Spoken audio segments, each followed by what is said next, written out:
Blow. 3 Little Pigs Retold. A tale in the romance, a medieval fairy tale series. Written by Demelza, Carlton. Autonarrated by AI Charlotte from Google. 1. Midsummer festival fever had caught them all in her heathen coils. The higher-born boys fought with practice swords in the yard, their bouts descending into pitched battle with no guard or master-at-arms to break it up.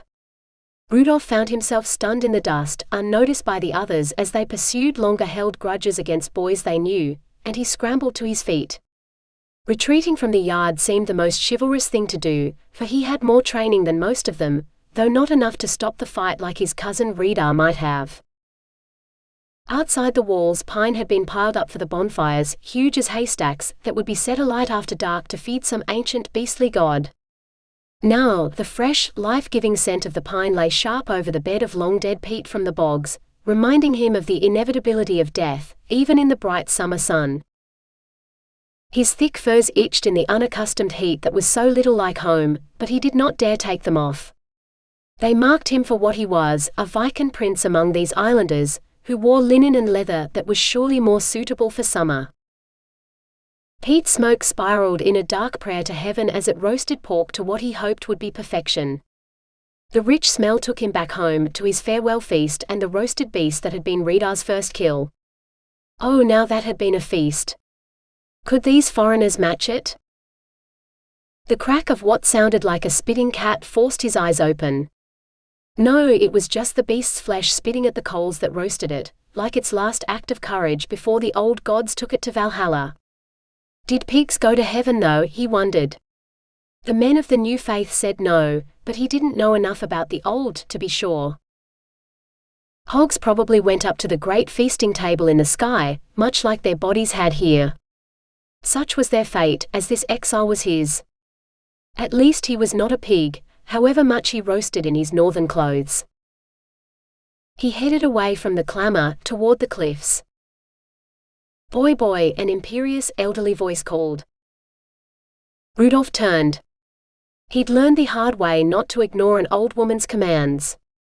If he hadn't sat on that throne for a moment and Queen Regina hadn't caught him, then he wouldn't be here, exiled at the other end of the world.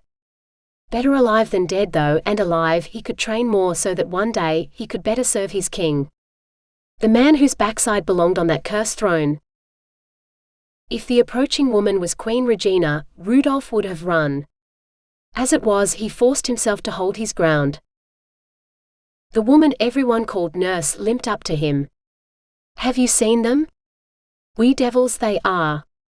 Their father insists they must attend the feast dressed in their best, and I cannot find them anywhere." The Lord Angus's daughters were missing? Rudolf's heart turned to ice as he remembered the day he'd lost his little sister to the ice on the fjords. But there was no ice here, and little water either, for the burns that had flowed only yesterday were little more than mud now after days without rain. It truly was a different world to Viking. If he had a choice, today he would be in the swimming hole the other boys had spoken of. A pool they said never dried up.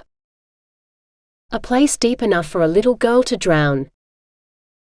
Panic gave his feet wings as he crested the rise, following the dried-up burn. If he could get there in time, perhaps he could save them. Perhaps. A shrill scream stopped his heart, but not his feet. Still he ran. If a girl could scream, she could breathe, and he could still save her. By all the saints in heaven, please let him save her. Low-hanging branches sliced at his face, but still Rudolf ran on until he almost fell over the lip of the pool, or what had been the pool. Perhaps even this morning it had still held water, but now it held 3 wriggling, shrieking girls as they played in liquid mud. Alive. Safe. All 3.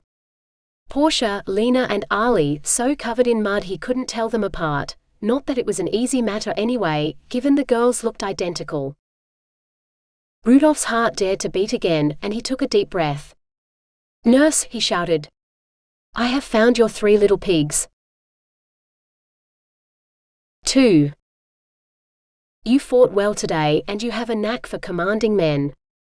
I know several men owe you their lives after today, for it was your quick thinking in the heat of battle that saved them." Rudolph's chest puffed at Angus's praise. Angus continued, "You'll need new armor soon. You're not a boy anymore, and your shoulders are too wide for that breastplate." "Where there's gaps, an arrow will find them," Angus said, throwing the reins of his horse to a groom. Rudolf did the same, but he lingered to stroke Hector's side as he was led off. He'd never owned a finer horse. Not back in Viken, or since he arrived here. How many years had it been now? At least 6. Maybe 7. "You like him, don't you?" "See, I told Lewis he couldn't sell him off the islands. Valuable breeding stock he'll be when you're not riding him." Rudolf remembered his manners. "Thank you again, Lord Angus. He's a princely gift indeed." Angus waved away his thanks. "No more than you deserve. My own father gave me my first warhorse when I reached manhood. My first ride, the bastard reared up and threw me on my ass. My brother laughed himself sick. You have a much better seat than did at your age. Better than Portia, though better not tell her I said that." Rudolf laughed. "No, I won't, as long as you know that's what I'll be thinking about when I'm staring at her bottom next time we go riding. Man your age should be looking for a wife. I know I was. Or will your father be sending one from Viken?" Viken? Why would he send a girl after him? This was home. Rudolf would likely never see Viken again. "Viken girls choose their husbands just like the ones here," Rudolf managed to say. "I left no sweetheart behind me, so no girl will be coming to find me." An explosion of red blasted through the door to the longhouse. "There they are. I found them," Portia cried, tossing her hair off her face. She'd forgotten her shoes again, and with no nurse to remind her anymore, she'd probably been wearing holes in her stockings the whole time they'd been away. "I brought you a gift," Rudolf said, pulling the feather from under his breastplate. He'd kept it in the pocket over his heart. At the end of the battle, when those rank cowards were running away, a golden eagle circled the field and dropped it. Landed right at my feet. "I thought you might like a new quill." Portia dashed up to him and plucked the feather from his hand. Then she threw her arms around him and hugged him. Rudolf laughed as he returned her hug, conscious of Angus's thoughtful eyes on him. Angus was planning something, to be sure. "Can we go riding now?" Portia demanded. The woman-child had all the impatience of a child, while her body grew more and more into a woman's form. Rudolf laughed again. "I have been riding all day, and Hector too. I am starving. I hope you have a good dinner ordered." Portia would not be put off. "Tomorrow then? If we leave early, we might be able to make it up to Loch Findlagan and search for its secret. While you were away, I went through Mother's things and found a scroll about the history of Isla. It said the Standing Stones." Angus interrupted. "Tomorrow, Rudolf needs to be measured for new armor. He's outgrown his." Portia laughed. "Must be all the food he eats. And people call me and my sisters pigs." This earned Rudolf a glare. Rudolf hung his head. The tale of him finding the 3 little sisters, wallowing in the mud like pigs, had spread rapidly through the Southern Isles, as all good stories did. Even if 7 years had passed since that day, Portia still had not forgiven him. She might never. He glanced at Angus. "I'm sure I won't be needed all day for new armor. There will be time for a ride tomorrow. Perhaps not to Loch Findlagan, but we can take the horses for a ride on the beach." Portia enveloped him in another hug, tighter and longer than the first. "I love you, Dolph." Rudolf patted her back awkwardly, his eyes offering an apology to Angus. Angus nodded, unconcerned. "Enough talk of tomorrow. I'm famished. I fancy a fine leg of mutton for dinner, and I'm sure Rudolf does too. Release your prisoner, Portia." He headed inside. Portia let go, then tucked her hand into Rudolf's. "I'll release you on one condition. You must tell me all about the battle over dinner. How many men you killed, whether you were close enough to hear their last words, or did you shoot them with your bow?" She was the same age as he'd been when he arrived on Isla, Rudolf realized, and just as bloodthirsty. "I did not use my bow this time. Angus had archers enough. I want my own bow. Viking women sometimes go to war with their men," you said. "I could be one of the archers and kill those cowardly, thieving Albans before they could step ashore." Rudolf laughed. "Are you strong enough to draw a bow yet?" Portia pouted. "No. When you are full-grown like me, you may practice with mine. If you can hit the target, I promise you I will see that you have your own bow." Her eyes lit with the fire that seemed to burn without cease within her. Really? Rudolf could refuse her nothing. He prayed that Angus would agree. Really? 3. Portia reacted to the king's demands the way she always did when something vexed her. She went shooting. Her bow was a comforting weight in her hand as she marched to the practice field. The smooth wood was exactly the right size for someone of her stature, as Rudolf must have known, for he'd given it to her on her last name day. Much easier to shoot with than his own monster bow, easily taller than he was. It had taken her years before she'd had the strength to fire anything from his bow, but when a lucky shot clipped the target, Rudolf had made good on his promise, a bow of her own and archery lessons to keep her from shooting him instead of the target. Not that she'd meant to do that.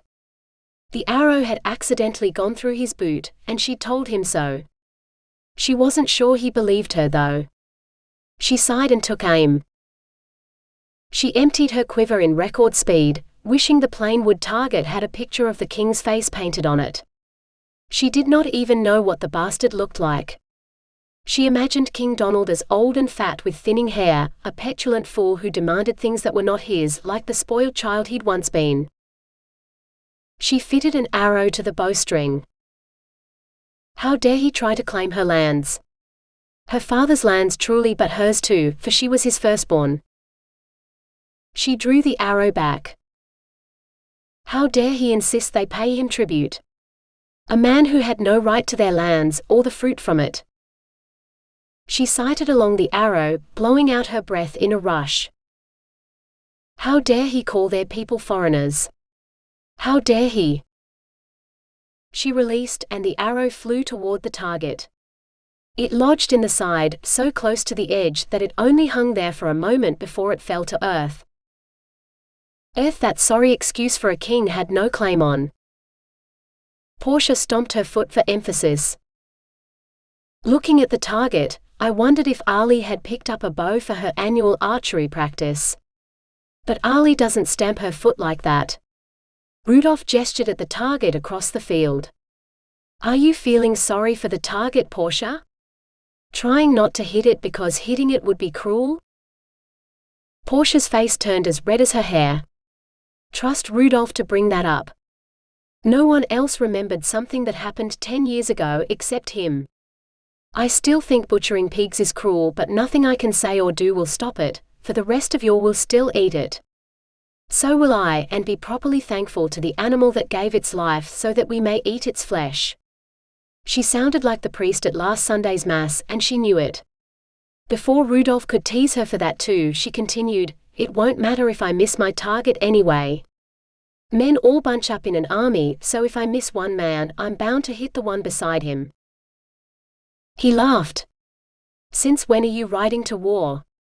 Your father is not so short of men, he'll need you to fight. His gaze traveled from her feet up to her face. Unless you plan on wearing a man's garb.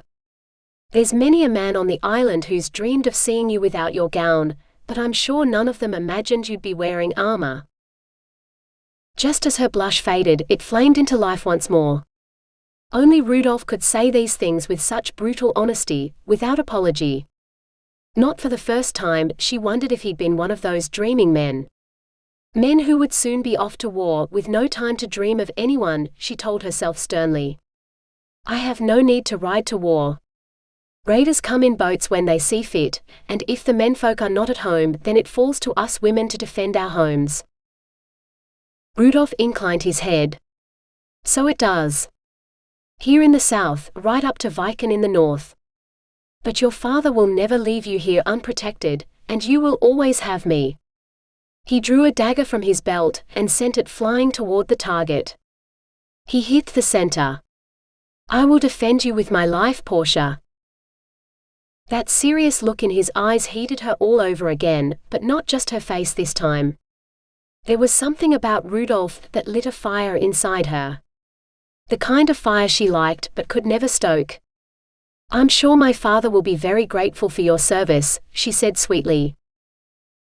He opened his mouth but no words came out. Then he shook his head as if to rid it of ideas that had no place there, a feeling Portia understood well. Finally he said, "But it would be lax of me to stop you from practicing when you so sorely need it." "Why you?" Portia began, then stopped as Rudolf grinned. When he smiled, the man was charming enough to coax a honeycomb from an angry bear. Not even she was immune to him. Perhaps that's why she felt so hot inside.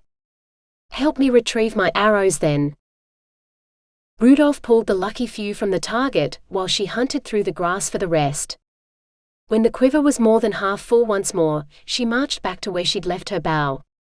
Rudolf with his longer strides got there first, lifting the weapon in readiness, though he didn't hand it to her. "First I must check your stance, Portia," he said. "Show me how you stand." Never one to like being ordered about, Portia set her hand on her hip and waved an arrow. "You'd better hope I don't decide to make you my target instead." "You wouldn't do that," he said easily. "You like me." No matter how much he irritated her and make her feel other unwelcome feelings she had to ruthlessly suppress, Portia had to admit she did. Not aloud though. "I might also like to see you hopping around with an arrow in your foot again. You have your dreams and I have mine. I like mine better. Now do you wish to practice or no?" Portia relented and stepped up to the bow, angling herself so that she faced Rudolf and not the target. She fitted her arrow to the string. "There. Good enough for you?" Rudolf inspected her, even going as far as to march right the way around her before he nudged her foot with his. "Your stance needs to be a little wider," pointed to where you wish the arrow to go. His arms came around her, lifting the bow so that the arrow no longer pointed at the ground. Portia wanted to relax into his embrace, and surrender to the promise of protection he offered. It would be so easy, and yet it was something she could never do. Rudolf was a foreigner, a ward sent from Viken to learn to fight in her father's house. One day he would be summoned home to fight for whatever Viken lord his family owed fealty to. Portia was her father's eldest daughter and heir to Isla. The man she married would follow her father as Lord of Isla, the largest and most powerful of the Southern Isles. She could never marry a mere household knight. It would take a lord at least, or a lord's son, to hold father's place in council. Rudolf knew this as well as she did, which was why he never took liberties, though he made it very clear he would like to. But that was an invitation she could never offer. She straightened, paying more attention to the bow and arrow than the boy whose breath tickled the back of her neck. "Which foot do you like best, Dolph?" she asked. "Your left one, because that's pointed at the target," he said, cupping her elbow in his hand. "Now draw sight along the arrow." His hand slammed into her gut, just below her breasts, forcing her to exhale. "Now I've made you breathless, you may shoot." The arrow whistled across the field and thwacked into the target. Not in the center, marked by the divot from Rudolf's knife, but nearer than any of her earlier attempts. "There." Rudolf inclined his head. "Not bad. If you were aiming for a man's heart, you might have hit him in the throat. But we can improve on that." With infinite patience Portia knew she would never possess, Rudolf helped her empty her quiver, all into the target this time. Then he headed across the field with her to retrieve the arrows again. When the quiver was full, he held it out and asked, "Are you still angry, or have you done enough shooting for one day?" Until she hit the center of the target every time, it would not be enough. She sighed. A landless knight like Rudolf would not understand. "One more time," she said, reaching for the quiver. Rudolf caught her hand in his. "You're bleeding. I say you have done enough. We should get you inside, so one of your sisters can bandage these fingers. You can practice more on the morrow, but first I must get you some pig's ears." "Pig's ears are no use to anyone except the pig itself," Portia said, snatching her hand back. Her fingers tingled where he touched them, a hint of magic that called for more. She refused to yield. Isla would not yield. Rudolf chuckled. "Get you to your sisters. I'll return your things to the armory and find you inside." He shouldered both her quiver and her bow and headed across the yard. Portia sucked on her bleeding fingers as she headed inside. Ali would exclaim over the blood, fanning herself in case she fainted. Lena would be the one to clean and bandage her, like Nurse had taught her to before age and infirmity had called the old woman from this life. As it would one day call them all. But not yet, if Portia had any say in it.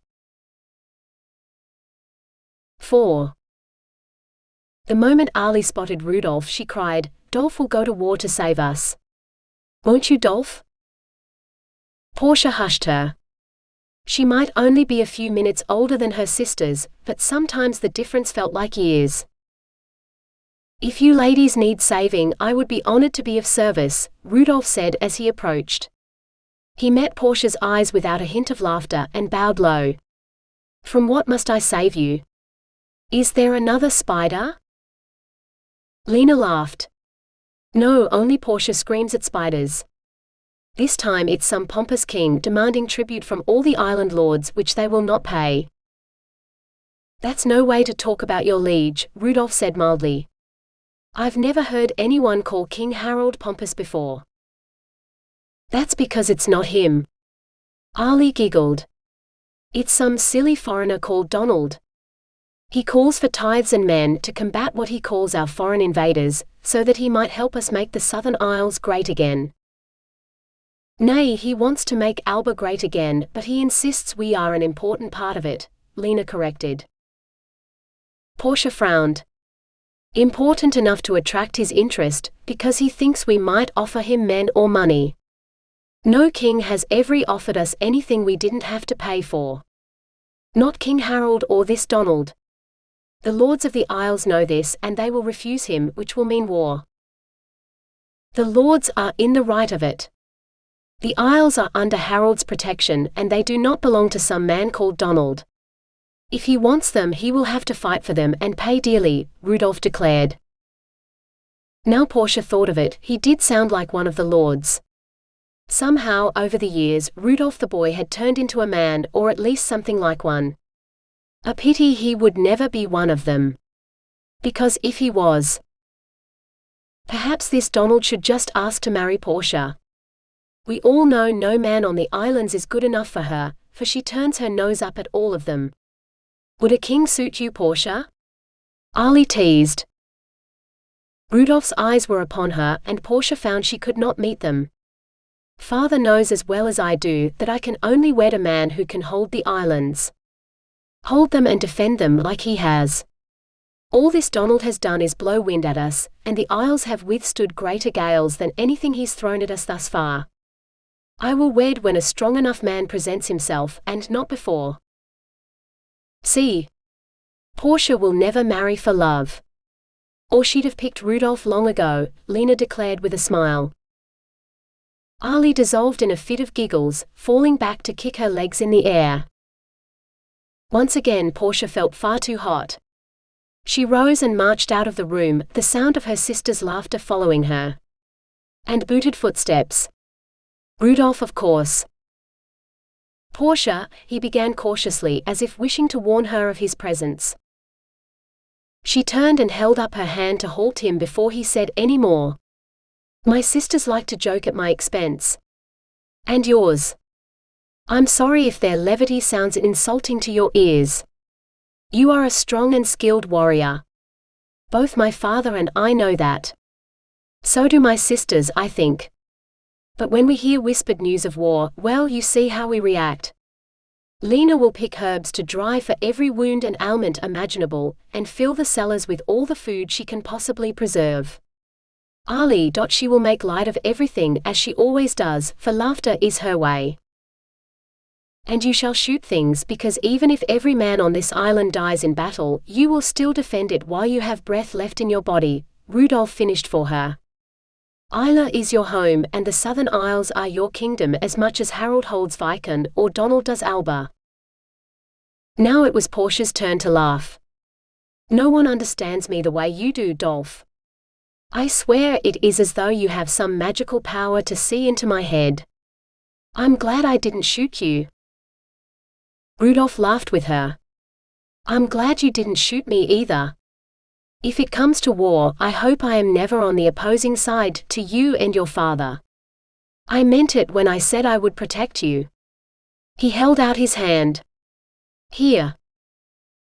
Portia glanced down and recoiled. What in heaven's name do you intend to do with those? Give me your hand. Reluctantly, she did as he asked. He wrapped the pig's ear around her middle finger, the leather surprisingly warm and soft from being in his pocket. Next, he threaded a thin leather thong through the holes edging the ear until he'd laced it like one of her gowns. He pulled the whole thing taut, then tied it at the bottom. Now the others. Soon he'd shrouded all three of her middle fingers in pig's ears. The leather was paler than boot leather, as though the pig's ears were tanned differently. In fact, the pigskin was so close to the shade of her own skin that it looked like she wasn't wearing the finger guards at all. Next time, wear these when you need to shoot out your frustration. Your arms will tire long before you make your fingers bleed. Pig's ears are tough. Thank you, Dolph. Portia threw her arms around his neck. Too late, she realized as her body molded to his that she shouldn't do such things anymore. Though he cared for her as much as any brother, Rudolf was most certainly not one of her siblings. Awkwardly, she peeled herself away from him, only now realizing that he held his arms stiffly at his sides. Stopping himself from returning her embrace, or pushing her away? Oh, she was so stupid. It's my pleasure, Portia, he said. With a slight bow, he left her. Portia sighed, only now realizing she held her well-wrapped fingers over her heart. If only she was as free as her sisters. But the world didn't work the way she wanted to, for life was nothing like a fairy tale. 5. When Angus, Lord of Isla, slumped into his seat at dinner, no one dared ask what made him so weary, for they all knew. Lena gestured imperiously for servants to fill her father's plate, while Portia poured wine for him. He would share what he knew after dinner, and not before. It wasn't until Angus dismissed the servants that Rudolf began to worry about what he might say. If he wanted to share secrets with his family alone, then Rudolf should retire and save the man from doing him the dishonor of dismissing him. Rudolf rose. I took Hector for a long ride today, and it occurs to me that he was limping a little toward the end. I should go check on him before it gets too dark to see. Angus lifted his hand. Stay, Rudolf. What I have to say concerns you too. The horse can wait until morning. Rudolf sat down. He could feel Portia's curious gaze upon him, but he forced himself to keep his own eyes on Lord Angus. Hope fled in his breast, but he forced it back behind his ribs. Angus drained his cup and set it down with finality. As you all know, King Donald of Alba has laid claim to the islands and a list of the tribute that he believes is his due. Tribute we have failed to pay in the past, he says, which must be paid too. He sent these demands by way of a messenger, who was commanded to read Donald's missive aloud to me and all the other lords, to make sure we understood. For apparently, we are an illiterate lot on the Southern Isles, also he says. This time it was Lena who leaped to her feet. I suggest all the lords should pen him a message by their own hands, suggesting he shove his missive up his arse. Know that he instruct his messenger to do it for him, as he probably can't find his arse with both hands and a map." As quickly as she'd risen, she subsided again. Lena was both as calm and relentless as the sea. She'd make some man a good wife one day, as long as he let her run his household without interfering. Angus waved a hand in acknowledgement. "Our response to Donald is something all the Lords of the Isles will decide in council. I sent my own messenger with his, so they should start arriving soon, and I will be there to greet them when they do." He turned thoughtful eyes toward Rudolf. "I'd like you to come with me." "So shall I," Portia declared. "No. You must stay here and protect your sisters," Angus said. "This may be a council of war and no place for you. Your presence would complicate matters." He deliberately didn't look at her. Portia looked ready to explode. Rudolf placed a sympathetic hand on her wrist. "I would be honored to attend a council. Then I will be able to carry a full account of the decisions back to the girls here, if you are called away by other responsibilities." Portia yanked her arm away. "You'd better," she said darkly. She said little to him for the rest of the meal, and for the days before Rudolf departed with her father for Loch Findlagan. Her father received a fond farewell, but Rudolf merely earned a pointed look before she disappeared into the practice yard, where the thwack of arrows hitting the target could soon be heard. He and Angus were barely out of sight along the road before the Lord asked, "What do you think of her?" "I think Portia is a lovely, strong-minded young woman," Rudolf said cautiously. Angus laughed. "The stubbornest of my 3 little pigs, you mean? If it comes to war, as I fear it might, she would take up a sword to fight right alongside the rest of us. It would have been better for her if she'd been born a boy." "I would not like her so much if she was," Rudolf said without thinking. He regretted the words the moment they left his lips, but it was too late to retrieve them. Angus turned an appraising eye in his direction. "Yes, and she likes you too. She doesn't think anyone notices, but sometimes she looks at you the way her mother used to regard me. She listens to you too, though she won't listen to anyone else. Maybe you'll be able to control her." Rudolf burst out laughing. "Control Portia? I pity the man who tries. She will huff and puff and blow his manhood away. She is your daughter, after all. And as my daughter, she is also my heir, as I'm sure you know." Angus paused, as if he wanted this to sink in. Finally he continued, "The man who marries her will also inherit her claim to Isla when I am gone, and perhaps even my place in council if the other lords accept him. Birthright is not enough here on the Southern Isles, you understand. A man must also be a leader and a warrior worth following." Rudolf nodded. His father had told him the same thing when he was a boy in Viken. Varg was the older brother, yet Harold had become king. "My people are much the same. This way, if a king dies while his sons are still young, another man may take the throne while the sons are brought up like any other highborn warriors. When the next king dies, his successor is chosen from among the men with suitable claims of birth, blood and marriage, but he must have the strength to lead I suppose you would call them chieftains, much like your lords. Here on the islands, every lord is a king within his borders, for an ocean separates him from the others. We have no kings." This was less true than it appeared, as Rudolf well knew. "Ah, but there is King Harold, whose claim to these lands is responsible for the kind hospitality you have offered me for so many years. And this King Donald, a neighbor who covets what isn't his. And there is yourself, a lord among lords. If the islands had their own king, it would be you." Angus nodded in satisfaction, as though this was the answer he'd hoped for. "You fought with us, as one of us. We both serve the same king. Protecting these lands is as much my responsibility as it is yours, though I do not command any men." Yet, Rudolf added silently, He distinguished himself in the battles and raiding parties he had fought in, to the point where he easily assumed command when circumstances required it. Lord Angus had taught him battle tactics and strategy were just as important as the strength of his army when battle was joined. But the men he commanded had always belonged to Lord Angus.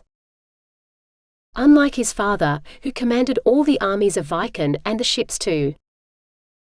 Lord Angus seemed to read his thoughts.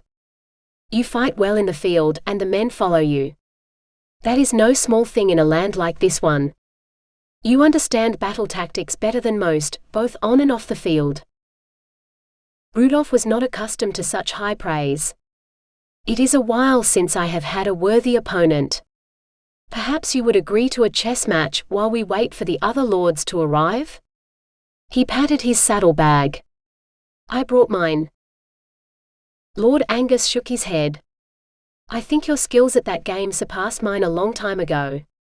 But never let it be said that I turned down an offer for battle. We shall play on the shores of Loch Findlagan after the sun sets. I look forward to it. They rode on in silence, lost in their own separate thoughts. As they always did, Rudolph's thoughts turned to Portia and what she might be doing now without him. 6. You have a longer reach. You should be able to best him easily, Keith. Lena called. Witald is so much stronger. Hit him harder, Witald, and you will surely win. Ali said.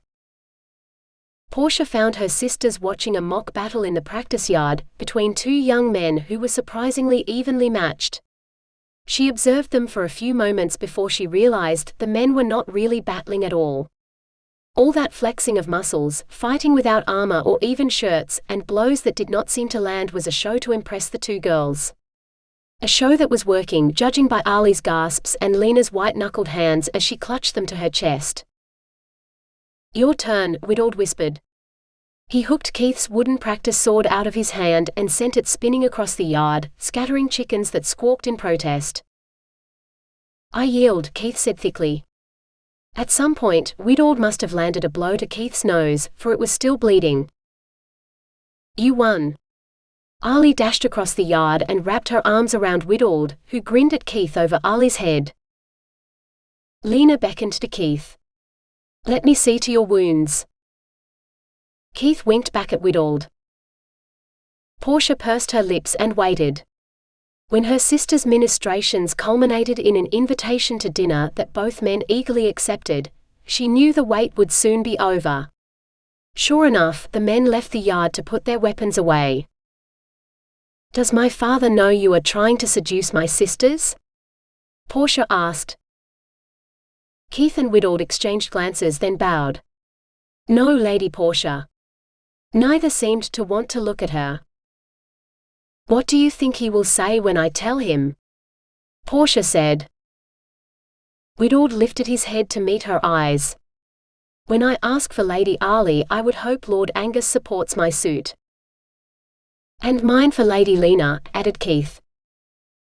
Portia hesitated. They meant to marry her sisters, not simply seduce them? The girls were of an age for it, much like herself, but it had not occurred to her that they might marry so soon. Unlike the slavish daughters of other places, the women of Isla and the other southern isles were proud mistresses of their own destiny. They chose their own husbands, or at least most of them did.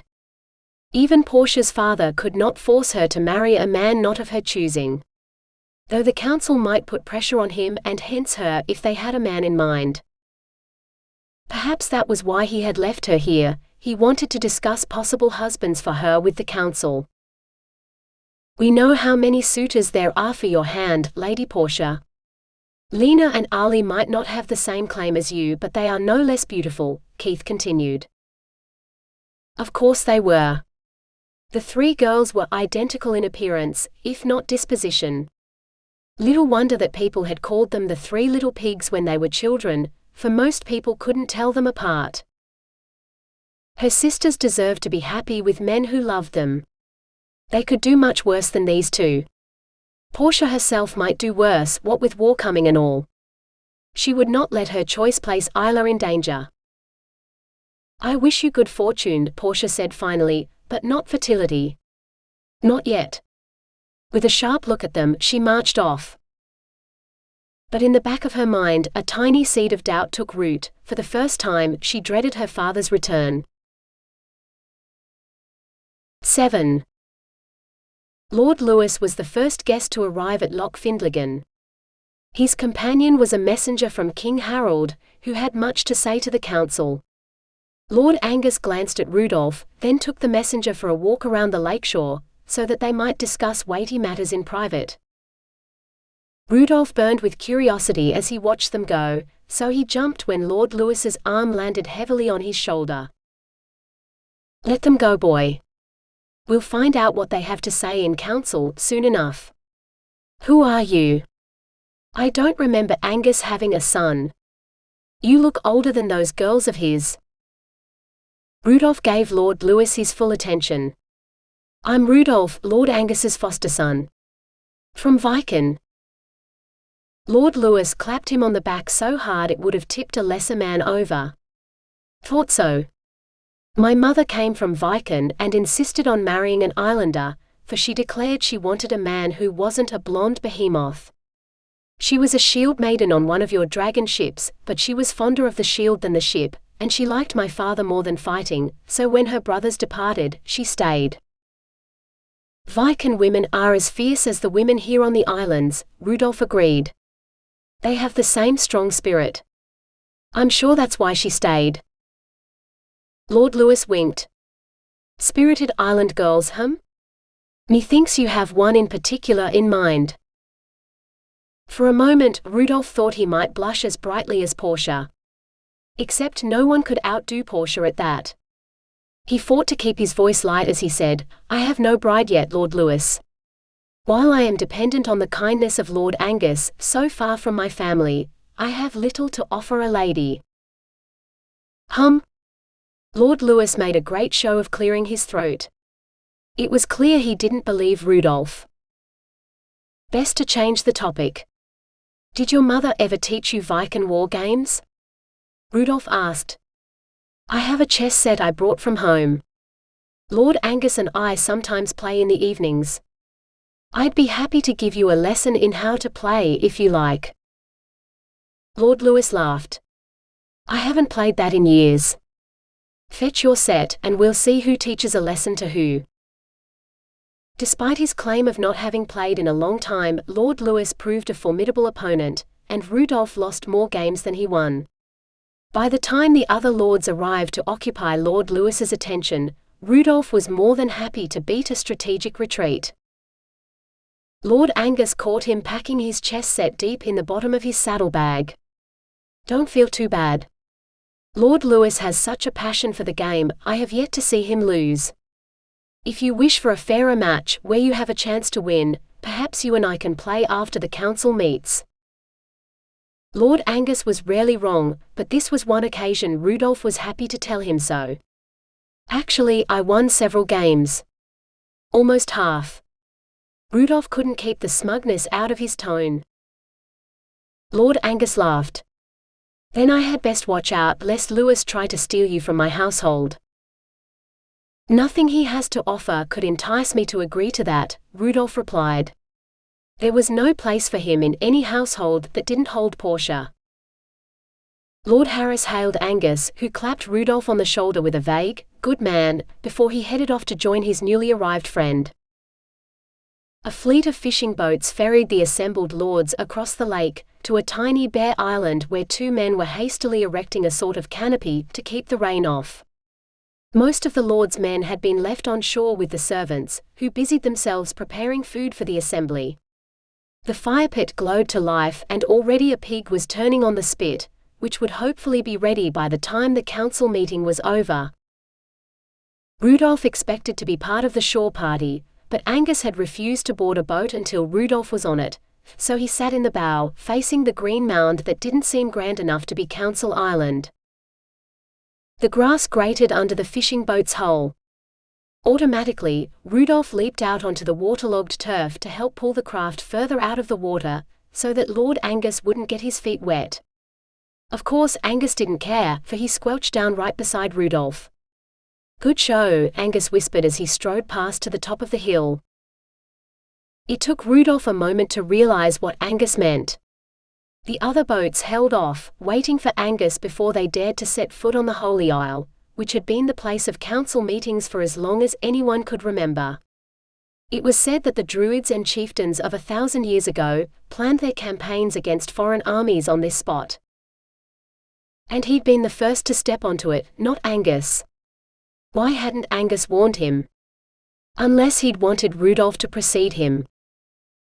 His suspicion grew stronger as each of the lords landed on the island and left their boats. Some merely glanced at him, while others openly stared. Lord Lewis grinned as though he was privy to Lord Angus's plans. Rudolf wished he'd thought to ask Angus to share his secret. Of course, he'd have had to know there was a secret. "My friends, Lords of the Isles, honored guest." A nod at Rudolf told him Angus meant him. "Welcome once again to Council Island. By now you should have all received the message from King Donald of Alba." Muttering and grumblings erupted from the circle of men. No one liked King Donald or his message. Angus cleared his throat. "I too have heard it, and I share your discontent. However, for those who might not remember, he has asked for several things. First, that we recognize his claim to the Southern Isles and acknowledge him as our king. Second, that we pay tribute to him not just this year but for every year of his reign. Third, that we provide him with men to fight the war he faces on his southern border." The grumblings grew louder. "In exchange, he offers us the opportunity to help him make Alba great again.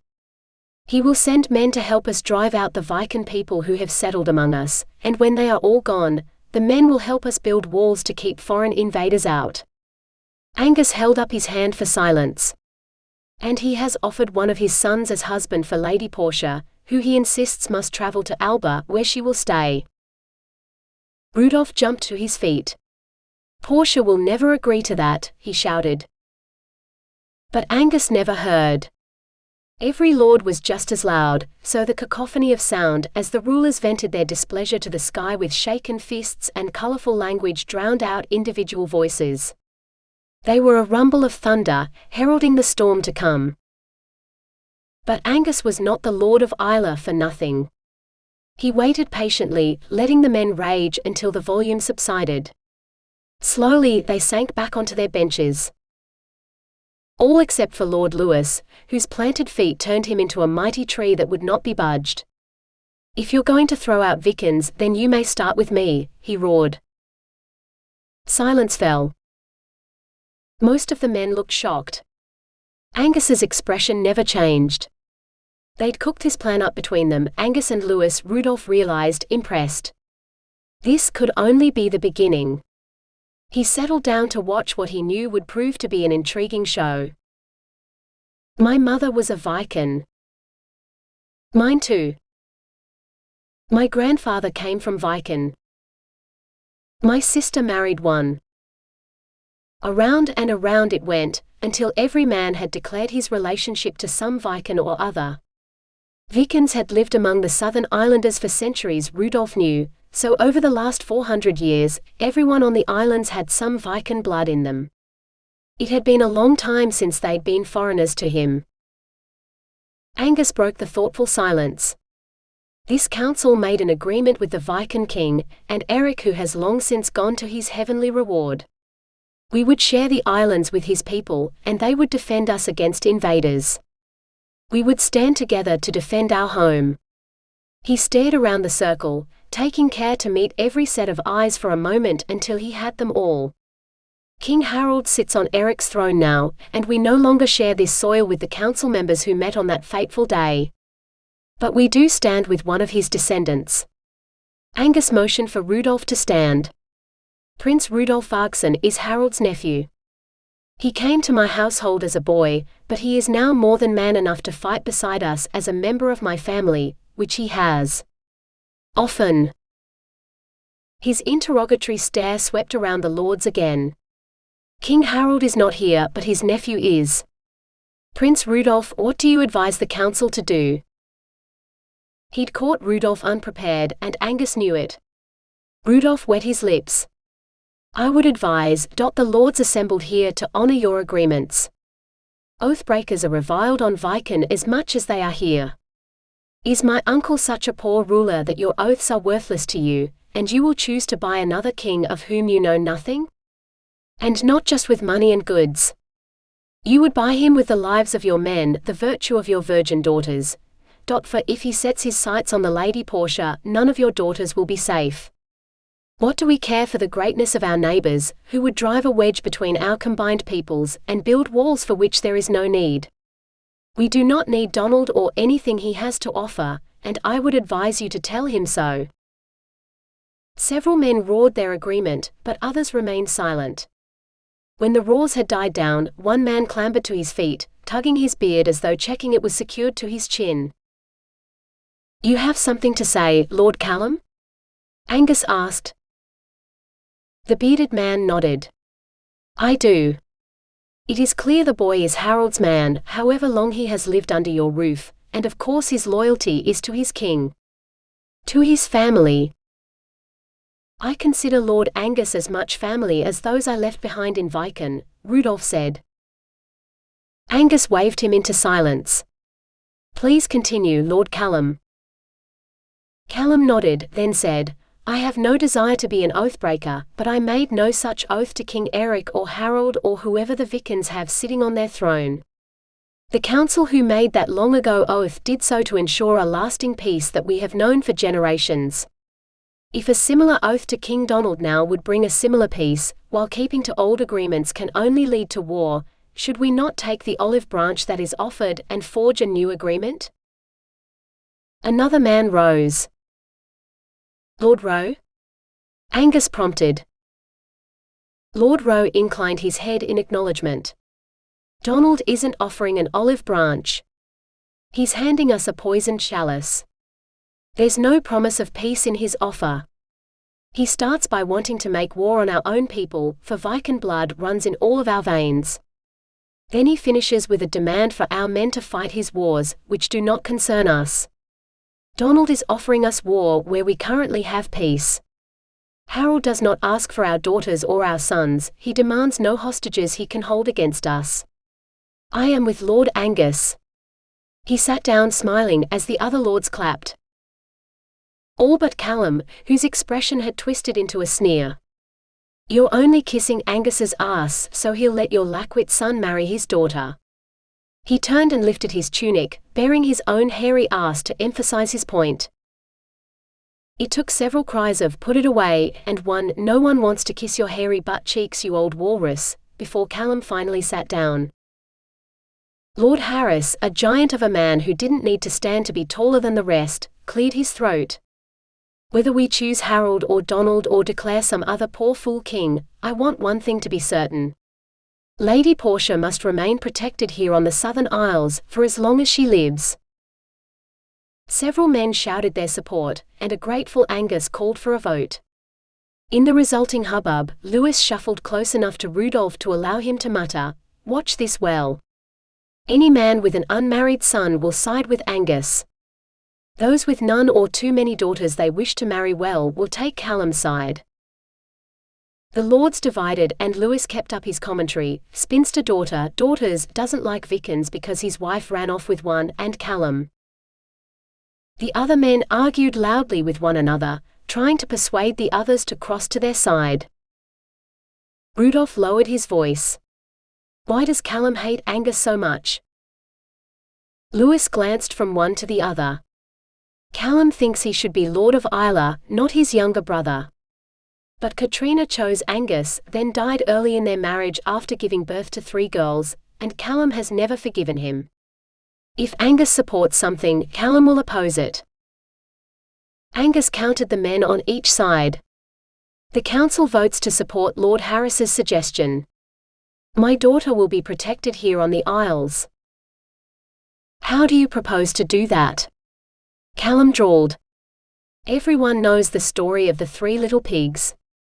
Locking that girl up is pointless, for she will only escape as soon as it suits her. Rudolf had long regretted his flippant comment that had resulted in a nickname Portia and her sisters hated. Especially when the story that went with it was now being used so maliciously against her. By her own flesh and blood. Find the girl a husband. Then she'll be his responsibility.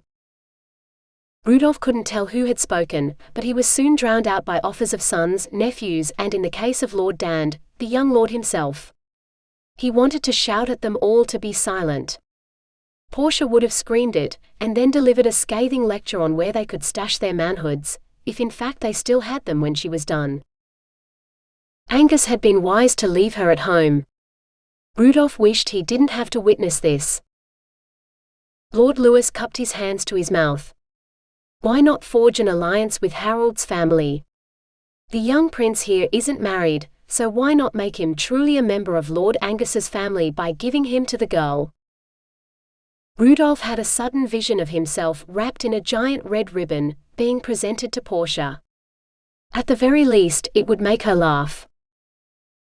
Angus hushed them. You have all offered many eligible bachelors for my daughter to consider. But the council has voted to protect her here in the Isles, where a woman may choose her own husband. We should each choose our champion to form a personal bodyguard for her, until that happens. In protecting Lady Portia, they will each have their chance to woo her, if that is their wish. Now Rudolf wanted to laugh. Hard. Portia would not take the news well when she discovered she was to always be surrounded by a personal honor guard. He sobered when he realized he would be the one who'd have to tell her. If there was a fate, she was the one laughing at him right now. 8. The council meeting dragged on in a series of debates, which ranged from stories the lords had heard about Donald, to the difficulties of tithing their own people. This continued until the sun sank low on the horizon, and Rudolf could smell roasting meat from the fire pit on the shore. The fishing boats returned to ferry them across the loch, and Rudolf found himself in the same boat as Lord Ronan, one of the men who had stood beside Callum in the vote about Portia. At first, Rudolf wondered at the man's motive, but Ronan soon enlightened him. Just as Louis had said, he was a man with many unmarried daughters, and an opportunity to sell them to an eligible bachelor like Rudolf was something Lord Ronan did not intend to miss. Thankfully the boat trip was short, and Rudolf managed to avoid Ronan for the rest of the evening. After talking all day, the lords still had plenty to say, though they spoke of more mundane matters. Daughters and wives, sons and servants, sheep and seals, cattle and crops. Rudolf had little to add to any of these subjects, so he simply listened. Eventually they all retired early, for they knew it would be another grueling day on the morrow. The second day started with less of a show than the first, for Rudolf knew to hang back and let Angus go first. The debate resumed, and Rudolf wished he hadn't come. Day after day they droned on, seeming to get no closer to a plan of action than they were on the day they began.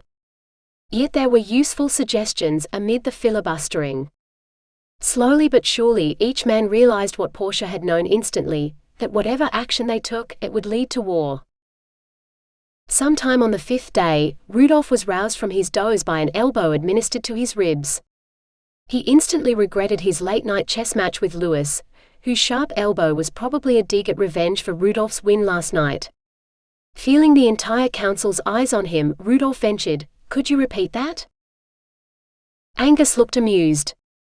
"The council would like to know what kind of assistance King Harold will offer us in this matter. Can you tell us what kind of army he has at his disposal?" Rudolf spread his arms wide and shrugged. "I have no idea. I was a boy when I left Viken, and I know more of your strengths than I do of my uncle's.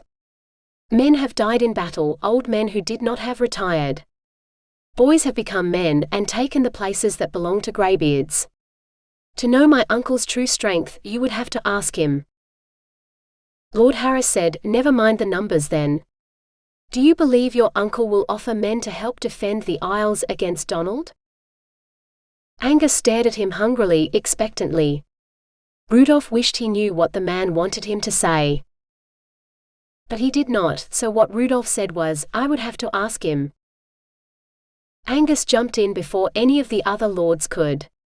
But a request from his nephew, his own blood, for warriors and weapons would be received far more favorably than anything from the rest of us.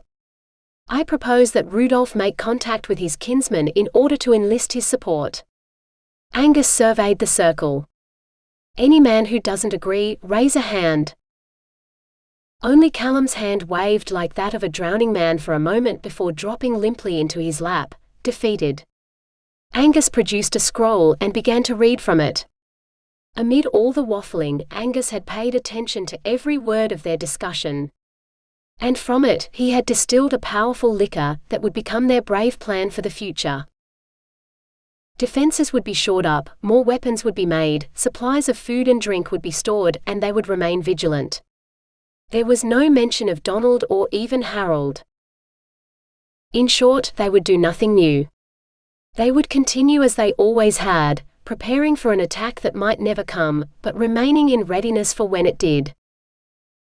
The collected lords gave their assent to the plan, though Callum was predictably silent. It was with considerable relief that Rudolf left the island for good, hoping never to return. That night they feasted, celebrating their decision as much as the opportunity to see their friends again. For life held many uncertainties, especially with the threat of war, and who knew when they might share bread and meat again. The ale flowed freely until Callum burst into a surprisingly familiar song. Even Rudolf joined in, though he did not know all the words. The song ended, but the singing continued late into the night, as all good feasts should. Rudolf grew brave enough to offer some songs from his homeland, though he found he had forgotten many of the words. By night's end they all sang the same song, for at the bottom of a barrel of ale all words sound the same anyway. The next morning Angus found Rudolf dunking his pounding head in the loch, in the hope that the icy waters might wash away some of the cursed ale that still swam behind his eyes. Rudolf rose and flicked the wet hair off his face. "Good morning, Lord Angus," he said. He glanced behind Angus to find a man he did not know. "And this is Gustav Gustafsson, a messenger sent by the King of Viken. He came to summon you home." Angus looked as though the words pained him. Rudolf did not believe it. "But I promised Portia." Angus sighed. "Portia will wait.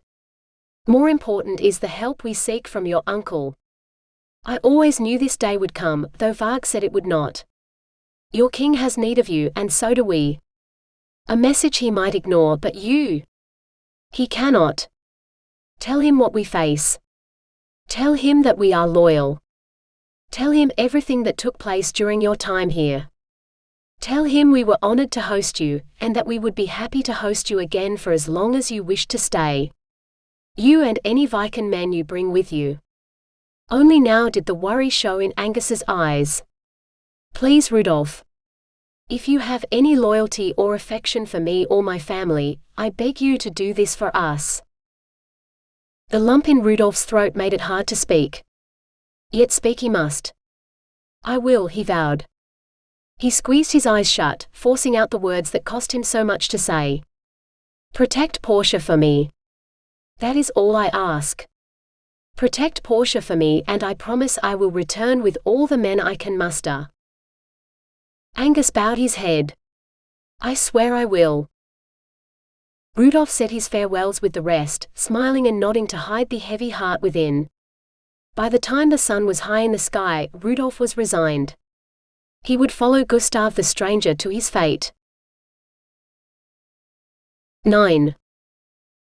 Portia met her father in the yard, barefoot and out of breath from running. "What happened? Will we be safe?" She peered around her father and her face fell. "Where is Dolf?" "The council has decided to refuse Donald's demands. They have also sent a message to Harold, the Viken king, asking for reinforcements should Donald choose to invade." Angus sighed, a sound that sank beneath the weighty worries of all the world, or at least the Southern Isles. Rudolf insisted on carrying the message to the king himself. Portia didn't want to believe it. "He's gone to Viken?" Why? And without saying goodbye? Sailing takes time, and Donald could arrive at any moment. Or he might not arrive at all. Better to have King Harold's help sooner rather than later. Rudolf asked me to tell you goodbye, and to ask you to take care of his things until his return. Her father might not know it, but his eyes wouldn't meet hers when he lied, just like now. Portia took a deep, shuddering breath, forcing back the sobs that threatened to choke her. Rudolf would not come back, and there would be war. What must we do to prepare Isla for the coming war? Portia asked. Father brightened. During the council meeting, I made a list. Let's go through it together, shall we? He extracted a scroll from his saddlebag, and Portia steeled herself for the storm to come.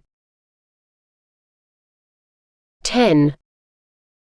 The bustling harbour of Portnahaven seemed like another world after the strange solemnity that shrouded Council Island and Loch Findlagan. Rudolf almost wanted to turn back, to see if he could capture the spirit of the place to carry with him across the ocean. For the first time in many years, he felt afraid of what was to come. He had so much he wanted to do with his life, and none of it involved a return to Viken right now. He burned to know why Harold had summoned him. He'd lived on Isla for so long, he thought they might have forgotten about him. Yet Gustav was proof that they had not. People stared at Rudolf and Gustav, as though they had never seen a Viken before. Which couldn't be the case, for 2 Viken longboats lay in the harbour. A skinny boy called out from the mast of a merchant vessel, "Are you going to fight the dragon for the princess?" Rudolf laughed at the thought that even cabin boys believed in fairy tales. "No, there are no dragons left in the world, boy. Heroes have slayed them all. Not this one. He devours sheep and maidens, and the king has offered half his kingdom and a whole princess to the man who brings him the dragon's head." A likely tale, though one that was widespread, for even the men on the longboats had heard of it. The details differed widely, but 3 things remained: the dragon, the half-kingdom, and the whole princess. Word had reached Viken too before their arrival. All people could talk about was this dragon.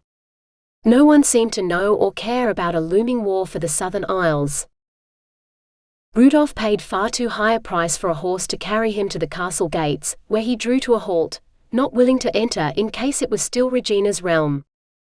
He was not afraid of many women, but Harold's queen had wanted to kill him as a child. He addressed one of the guards, "Is the king at home? I carry an urgent message from the Southern Isles." The guard shook his head. "No, he's up in the borderlands, dealing with some Oplanders. He rides at the head of his army, he shouldn't be hard to find." Harold leading the army? What about Varg? Rudolf asked eagerly. Wherever the army was, he would find its commander, his father. Varg fell in battle not long ago. That's why the king commands the army now. Dead. Rudolf received the news like a punch to the gut. He wanted to double over and howl in pain, but he knew he could not. So he straightened, stiffened, and said, "Thank you." He turned his horse away from the gate, and headed for the road to Opland and the borderlands in between. It wasn't until he was alone in the empty road that he felt the first tear fall. He was all that was left of his family, and he would never see his father again. Never know if his father was proud of the man he'd become. More than anything, he wished himself back on Isla, with Angus and Portia. Angus would know what to say to make him feel whole again, and Portia would be sure to hug him until the hole this loss left in his heart had healed over. He would have settled for just Portia, feeling her soft body against his as their embrace became more intimate, her soft sigh as she yielded to him as she'd yielded to no one else, and Rudolf cursed. Now he had a raging heart-on, a hole where his heart used to be, a horse which didn't want to do anything he told it to, and a king to find, who might kill him on sight to please his queen. Oh, fate would be rolling around on the floor, she must be laughing too hard at him now. Grimly, Rudolf rode on. 11. I caught them showing off for the girls in the practice yard, so I warned them, but Keith and Whittled would not listen. I caught Keith kissing Lena in the stillroom several times, and I lost count of the number of times Arlie came to dinner with bits of grass or hay stuck to her underdress. Both men said they had honorable intentions and talked of marriage, but I'm afraid.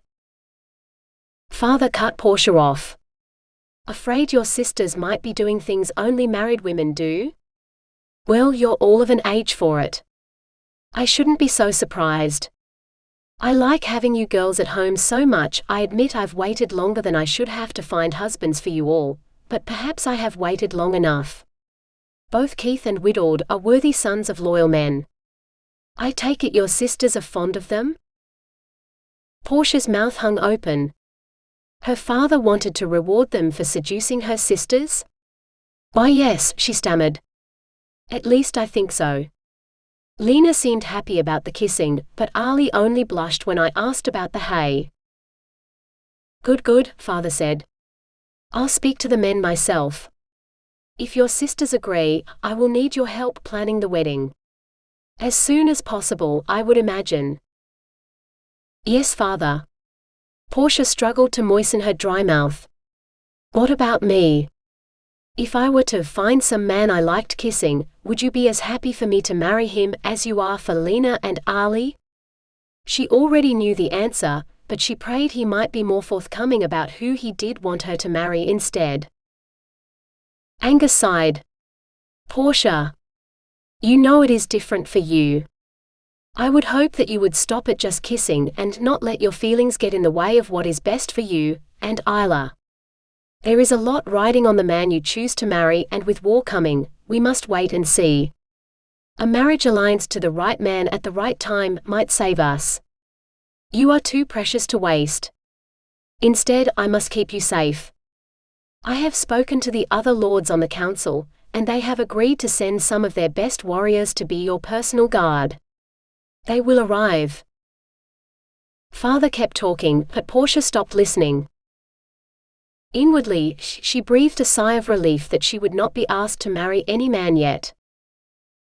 When the time came, she would do what was best for Isla and the rest of the Southern Isles, but was it too much to ask that she might be allowed to marry for love? 12. Shouts and singing rang out across the valley, punctuated by calls for more ale.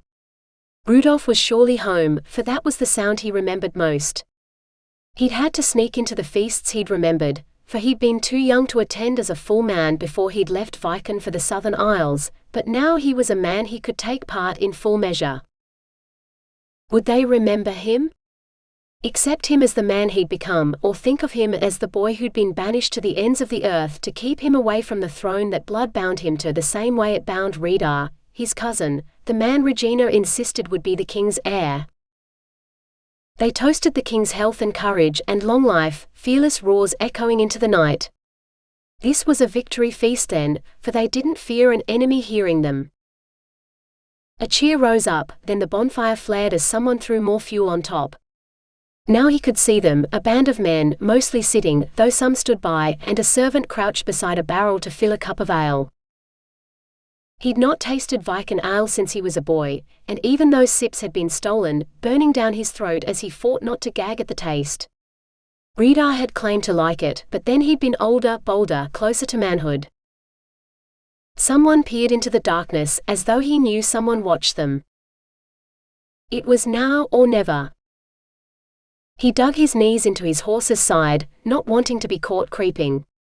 He was a Viken warrior as much as any of these men, growing up with the same songs they roared even now. So why did this not feel like home? He burst into their circle. I must see the king, he said, surveying the surprised faces, ale cups hanging halfway to gaping mouths. He slid from his skittish horse. The foolish beast kicked up sparks with its hooves, frightening itself further. Not for the first time, Rudolf missed the palfrey Lord Angus had given him on Isla. Hector would have known how to make a proper entrance, though now he was in Portia's care, the horse would have no need to do so. So Rudolf planted his feet as firmly as he tried to teach Portia, a memory that lent strength to his tone when he demanded, "Where is the king?" 'Twas he who summoned me. But King Harold was not here. These men were all strangers. Rudolf had been away too long. No sign of recognition on anyone's expression as hands dropped to the dagger hilts and axe handles. Then his eyes met the piercing gaze of the man by the ale barrel. A man who stood straight and tall, no longer crouched like a servant fetching a drink. "Rita!" Rudolf cried in relief. The boy had broadened, even aged a little, but there was no mistaking his cousin, or the way he lifted the cup of ale to his own lips. Rita served no one, the heir to the throne had no need to kneel. For a moment, Rita could have been the Lord of Isla, pausing to take stock before delivering some weighty judgment. This was not the boy who'd hunted boar with careless courage so many years ago. This was a man who meant to be king. And for the first time, Rudolf didn't care. Rita could have his throne. Together with his horse, Rudolf had left his heart in Portia's safekeeping on Isla. Though the girl did not know it yet. "Cousin!" Rudolf cried, folding a resisting Rita into his manly embrace. "It is good to see you. Where is the king?" Loud laughter greeted him from all sides, and Rudolf realized his mistake. If Harold was not here and all those he'd spoken to swore the king rode at the head of this army, then the crown had passed to Rita. Uncertainty crossed Rita's face for the first time. There was a boy beneath the king still, though he tried to hide it. "Rudolf?" His grin of recognition was everything Rudolf could have hoped for. "I thought you'd sailed off the western edge of the world." The men around him relaxed, whispering to each other that he was Prince Varg's son, the other royal prince. Now the hostile eyes turned expectant. Rudolf racked his brain for what they might expect of him. Gifts? Plunder? He had neither, for he hadn't gone raiding. It took him a moment to recollect that the people of Viken were no different to those of Isla when a traveler came to visit. They wanted to hear new tales. So he kept his voice deliberately light, as he spun a tale of paradise found at the Southern Isles. And the beauty of its women, though he didn't dare mention Portia by name. Rita's expression darkened at the mention of women. Rudolf quickly changed topic to talk about the gossip in every port, the Casmiris dragon that no man could slay. Even that did not cheer Rita. Realizing he was rapidly wearing out what little welcome Rita offered, Rudolf bowed his head in memory of Harold. "I am sorry for your loss, cousin. Your father was a good king and a wise one too. After all, it had been King Harold's command that had sent him to the Southern Isles, even if he knew it had been his father's idea." Both men had seen how close the cousins were, like brothers, as far apart in age as Harold and Varg themselves. Yet Rudolf had faithfully promised his father that he would return to serve Rita when his cousin became king. Realization dawned more suddenly than any sunrise. If Harold had died so recently, then he had been the one to summon Rudolf home, knowing Rita would need him. Perhaps Harold had not had a chance to tell Rita. With Regina pouring poison into Rita's ear about Rudolf's desire for the throne, Rita probably suspected Rudolf was here to make a claim for the kingship. If Rudolf couldn't convince him of his loyalty to the crowned king, Rita could have him killed before he could return to Portia and fulfill his promise to her. Rudolf knew himself to be a capable fighter, but he was no match for an army. He was here to fight alongside his countrymen, not against them. Did Rita know that? Or was he little more than Regina's puppet, and Rudolf would be forced to claim the crown he did not want? Why else would he send me to the ends of the earth to learn warcraft from some foreign lord? Rudolf forced out a laugh to hide his pain at speaking so ill of Lord Angus. But needs must, if he was to win Rita's trust. "I can tell you tales of tactics their men use in battle that we would never think of. I would not have believed them had I not seen it with my own eyes." "Battle tactics?" "But Mother said." "Is Aunt Regina still around?" "She will outlive us all, that battle axe will. I remember she caught me sitting on your father's throne once." She clouted me over the ear and gave me such a tongue-lashing I couldn't open my mouth in her presence for a year. She said if she ever caught me sitting there again, she'd thrash my backside until I had nothing left to sit on." Rudolf laughed as though it was all a joke to him, though it had not been to Regina. No, the queen would never forgive the slight to her son. So Regina still lived. Pity. Her son would stand stronger without her. Even Rudolf knew that. But if he could pry Rita away from her, perhaps he might still be a good king. He and Rita had been like brothers, and the boy he'd known was no lapdog. The man before him might still be a stranger. A stranger who doubted him. Rudolf met Rita's gaze steadily. Perhaps sending him away had made Rudolf the stronger man after all. The true king could not walk away from this meeting as the loser, though he did not need to win. Almost as though Rita could read his mind, the king gave a slight nod. It was decided, whatever it was. Rita cleared his throat, raising his voice so the assembled men might hear. "Tomorrow we ride west, to where there are reports of a foreign force waiting to ambush us. In 3 days' time we shall go into battle. Will you join us, cousin?" A challenge and a fight. Rita knew what he was about. Even if he'd wanted to, Rudolf couldn't refuse. "The southern isles may have softened me, but beneath it beats a Viking heart still," Rudolf declared.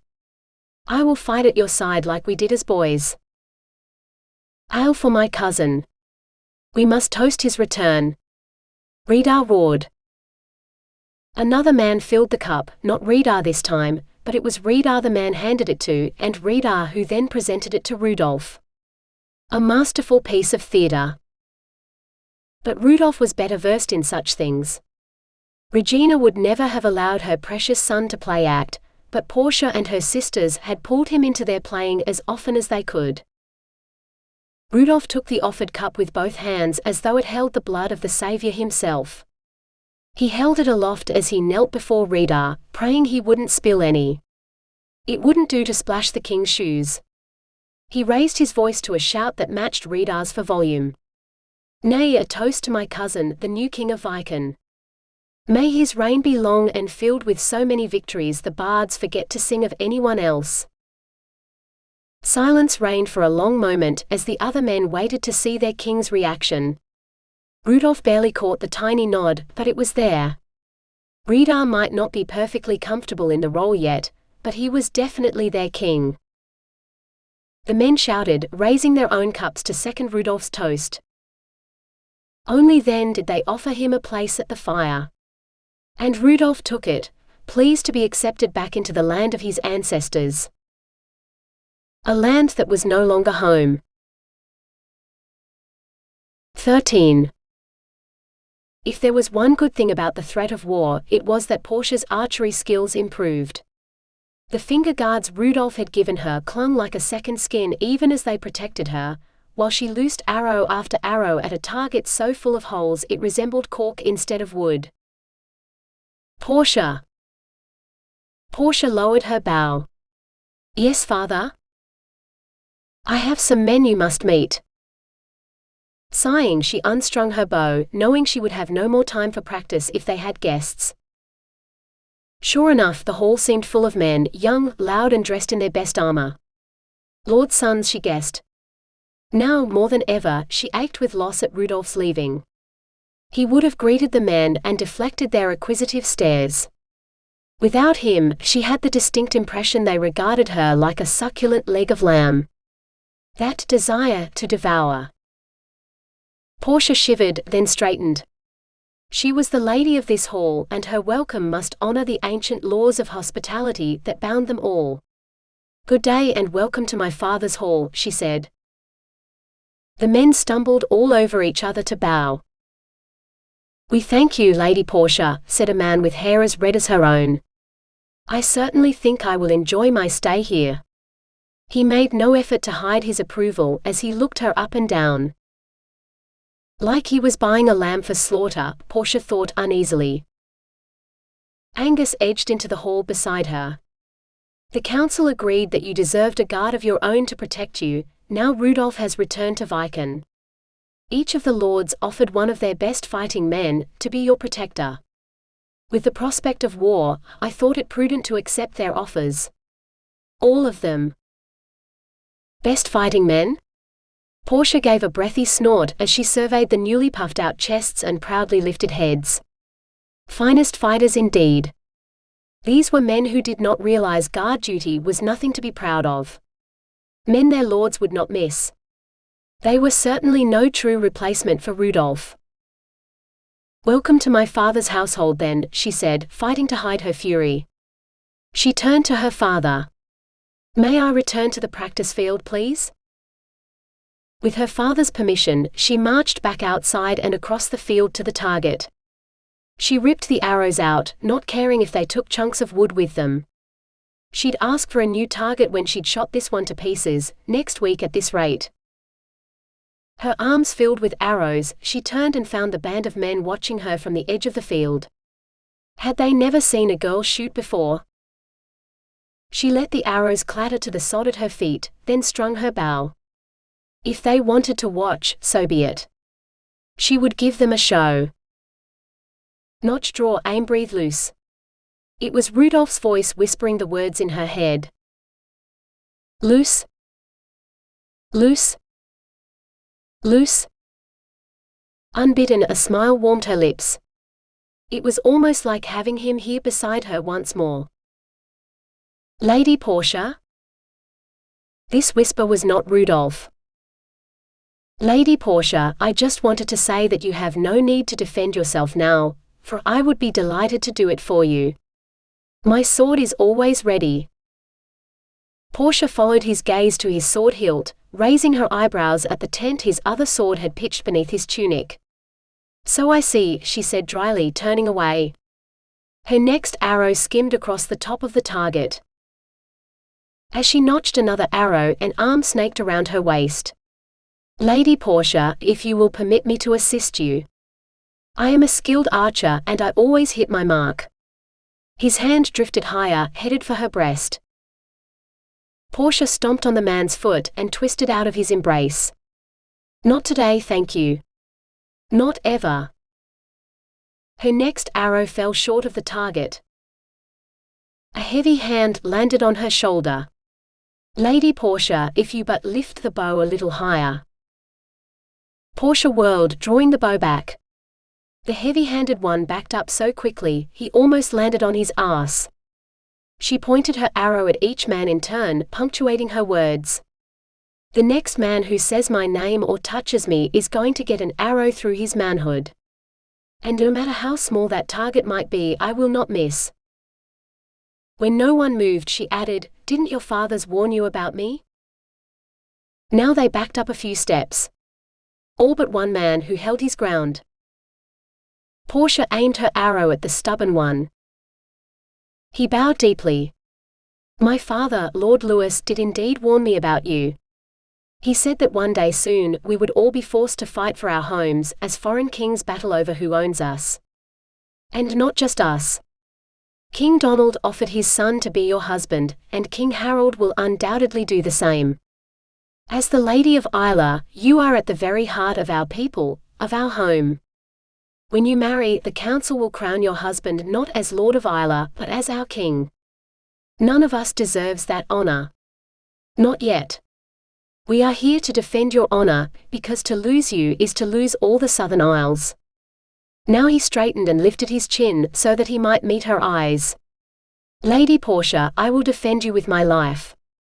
And any man here who thinks he has the right to seduce you against your will, a lady who is courted by kings, will have to get through me." He marched across the no-man's land and planted his feet firmly in the middle ground between Portia and her would-be suitors. He drew his sword, then threw it on the ground, followed by his dagger. "Go on. If you think you're man enough to be king, fight me."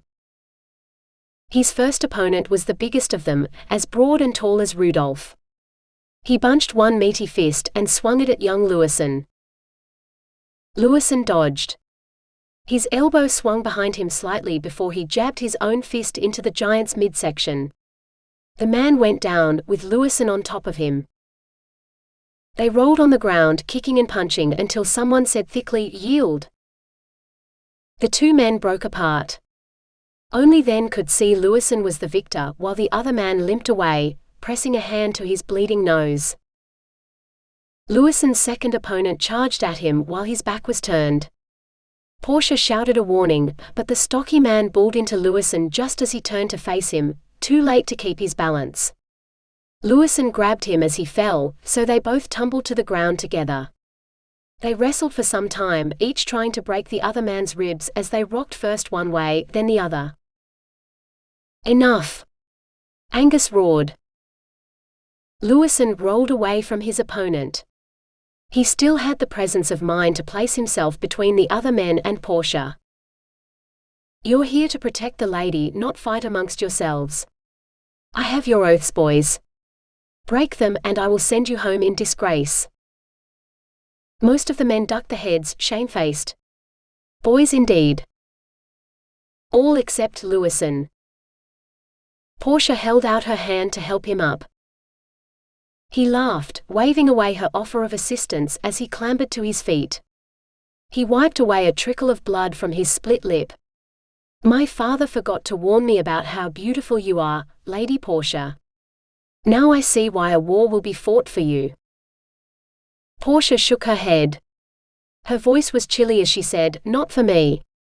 For my home." He inclined his head. "As you say. We all fight for something. I will fight for your honor and mine, lady, but I have more at stake than most. I am the youngest son of Lord Lewis, to be sure, but I was fostered at Rumisle with Lord Ronan and his daughters. Lady Rona and I have an understanding, I suppose you would call it. Her father had no men to send to serve you, so he sent me. If I serve you well, Rona and I will be allowed to marry when I go home." Portia's expression softened into a smile. "I'm sure you will. I pray that Lady Rona will have you home soon." His answering smile was bleak. "If my father is right, as he usually is, this war will be long and bitter. You will have need of every man among us to defend you. But at the end I hope to invite you and your husband to my wedding."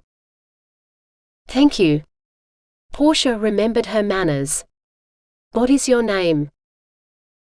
His eyes widened and he bowed low. "Forgive my rudeness. Lady Portia, I am Grieve Lewison, foster son to Lord Ronan." He straightened. "I should probably let you get back to your archery practice. You set an example we should all follow." Grieve turned and cupped his hands to his mouth. "Oi, you lot. You can't expect Lady Portia to shoot all the invaders herself. Get your bows and show the lady you can do more than stand around looking pretty and staring at her ass." He reddened. "Sorry, my lady. Your bottom, I meant." Portia waved away both the swearing and the apology. Instead, she watched in wonder as the other men hurried to obey Grieve. They soon had a row of targets, bristling with arrows. Grieve roared ceasefire. He waited for the bows to lower before he pointed at the targets. "Right, retrieve." Portia marched across the field with the rest of them to refill her quiver. Out the corner of her eye, she watched Grieve as he walked the line of targets, offering advice to the others. Most of the men nodded in response. So that was how you commanded men, she thought. Idly, she wondered if Rudolf would be as capable. He was no lord or lord's son, but there was something about him that made you want to follow him. Grieve appeared at her side. "Do you need help with those, my lady?" Too late, Portia realized she'd been so busy watching him, she'd forgotten about her arrows. Her face grew hot. "No, but thank you," she said. She might not have Rudolf, but Grieve might be a suitable substitute. At least for a while. 14. Rudolf had never liked the wait before a battle began. His armor hugged him like a protective parent, though he wished he'd foregone his helm for this battle. He wanted to see things clearly, and he was willing to risk his head to do so. Truth be told, he wanted to see how his cousin fought and generaled the battle, but Rudolf had placed him on one wing while the king himself stood in the other. Once the fighting began, he wouldn't be able to see across the Oplander army, for their men stood as tall as Vikings. Well, they must be kin, however distant, if they thought to claim Rudolf's throne. That or fools who didn't care if they died. Rudolf surveyed the Viking army. The Oplanders were fools indeed, no matter whose kin they were. A roar rose up, commanding the Vikings to charge. As though they were one man, they did, Rudolf with them. Rudolf swore and took off at a run. The king leading the charge? To hell with the Oplanders. Surely Rudolf could not be such a fool as to believe he was like the great hero kings of old? Rudolf blocked an attack that came in from the side, taking it on his shield as his sword slid below to gut the man before he could strike again. Rudolf pulled his sword free and kept running. An axe came at him and he twisted away, but not before it took a chunk out of his shield. The man tried to raise his axe again for a better blow, but Rudolf was faster. The men of the Southern Isles sometimes fought barehanded, and when they did, they fought dirty. His boot caught the man in his midsection, folding him in half. He screamed as his axe bit into his own flesh, but Rudolf leaped over him and ran on. Another axe clattered across his shield, badly thrown, followed by the arm of the unfortunate axeman. His corpse must be one of those littering the ground, a carpet of groaning, crawling dead, the like of which Rudolf had been told dwelled in hell. Something squashed and spurted beneath his foot, but Rudolf didn't care. His only care was his cousin, the king. A giant of a man came at him, 2 hands clenched around his axe haft as he swung it in a deadly arc. The blade took off the head of the Viking beside Rudolf, slowing for but a moment before coming to collect his. Rudolf was faster. He ran at the giant and slashed upward with his dagger, aiming for the man's unprotected throat. Blood bubbled, but not before the axe finished its half-circle swing, for the weapon had a momentum of its own. Down went the giant, with Rudolf on top of him, pinned to the dying man by the axe handle across his back. Rudolf stabbed again, determined to fight his way free. The giant screamed, gurgled, then stilled. Rudolf wiped the gelatinous globe that had once been the giant's eye off his blade before he rose. He had a moment to see someone slice Rudolf's side before another axe-wielding giant blocked his way. Rudolf hated giants. Protect the king. Rudolf bellowed to the men around him as he lifted his sword to meet the down-swinging axe. Something squelched under his foot, and a surprised Rudolf slid several feet before he stopped, now behind the giant who'd wanted to cleave him in two. Now there was nothing between him and Rudolf except the king's opponent, whose axe blade was red with Rudolf's blood. Rudolf broke into a run, lifting his sword to run the man through. Perhaps he should have slowed, for his blade went straight through the man's throat as he turned to avoid a sword wielded by another of the king's men. It mattered not. The king was alive, and his opponent was dead. Rudolf's eyes were wide with a panic Rudolf shared. Yes, he had almost died. Thank you, Rudolf said. Rudolf longed to tell him to leave the battlefield to his more than capable men, but Rudolf would not welcome a command from his cousin, however well meant. So all he said was, "Any time, my king," before he turned away to take on another Oplander. Out of the corner of his eye, Rudolf saw Rudolf leave the field of his own volition, not as a coward, but as a general walking among his troops. The battle was almost won anyway, only a few Oplanders remained. Including one last giant, who charged up to Rudolf as though he was a human battering ram. "You killed my brothers," he shouted. Rudolf didn't see the man's axe strapped to his back until it came up in a deadly arc. He was too slow to dodge, though he knew it would cleave through his head, helm and all. So he grabbed the giant's arm instead and hung on with all his weight. Then the axe blow landed and the world went black. 15. Father threw the scroll down on the table with a sigh. "Portia, do we have everything we need to put on a lavish feast? The sort we do for an important guest?" Portia's heart leaped within her. A guest? With her sisters married and gone to live with their husbands, that left just her and father in the huge longhouse, and sometimes not even him, when another council meeting was called. Oh, she had her men, as father called them, but they slept in the barracks across the yard. A barracks they'd built to protect her honor, they said, though she suspected she had grief to thank for that. He had this habit of asking her, oh so politely, every morning how she'd slept. After one particularly noisy night, she'd confessed that the men's snoring had kept her awake, and they'd started building the barracks that very afternoon. They had settled down to do what they'd been sent here for, protecting her. Protecting her from what, Portia wasn't sure. Herself, maybe. Not that they had much to protect her from. The most dangerous thing to occur in all their time guarding her had happened yesterday, when her bowstring had snapped and sliced her arm. Rudolf would have seen the thinning string and told her to replace it long ago, she was sure of it, but he was still in Viken and she was here with her men. Unless he was the guest. Father sighed. He did far too much of that lately, and his smiles were more rare than summer snow. Donald keeps sending more messages, and the council refuses to respond. In the last one, he said he would send envoys that we could not ignore. According to this missive, his envoy has arrived at Isla, and he invokes the ancient laws of hospitality for us to welcome the man. Laws the islanders obeyed, but would the foreigners? Portia wondered.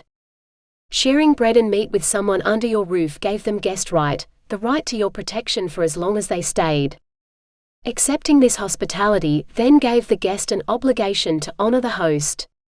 Neither could take up arms against one another while they dwelled under the same roof. 20 years had passed, but people still spoke about the day Callum had struck her father at a feast. Portia had only been a baby at the time and her father still grieving her mother's death, but she knew the details as though she'd been there. Callum had arrived late, when everyone else was seated. He'd marched into her father's hall and leveled him with one blow before accusing him of murdering Portia's mother. He'd remained in the hall only long enough to seize the remains of a ham which he swung by his side as he marched out, never to return. When Nurse had told it, she'd added some fanciful embellishments of her own.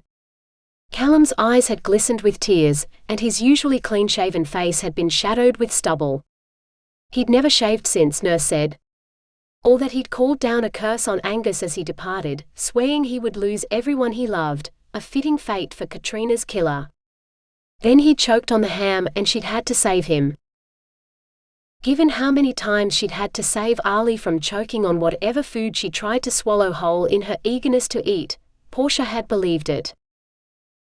Portia? Portia shook her head. Ma'am? I said he will be here by nightfall. Do we have sufficient supplies for a feast, or will we need to send for more? Angus asked with a bite of impatience in his tone. It was Portia's turn to sigh. Lena would know if she were here. She would have enough on hand to feed every man on Isla. I will ask the cook. She turned to go. Father caught her arm, his grip gentle but firm. Keep your men near all the time now. I fear you will have need of them. Her father was rarely wrong and there was no point in arguing. Yes, father. At least she wouldn't be lonely. She buried herself in preparations for the impromptu celebration that she had no heart for, so deeply that when she heard the clop of hooves on the road, she was surprised to find the sky fading into dusk. It sat ill with her to set a place for Donald's man at her father's right hand, for that was Rudolf's place, though it had been years since he'd last sat there. Would he ever return? My lady, are you well? Greaves' voice cut through her grief. Portia nodded and wiped her eyes. Of course. A mote of dust in my eye is all. Blown up from the road as our guests approach. We should take our places in the hall before the dust in the yard gets worse with so many men and horses. She lifted her chin, turned her gaze on the open doors to the hall. Donald's envoy shuffled inside like a seal walking on its tail flukes. A wide grey column of a man, tapering only at his feet. A gold medallion suspended from a thick, gold chain was his only badge of office, distinguishing him from the other members of his small party.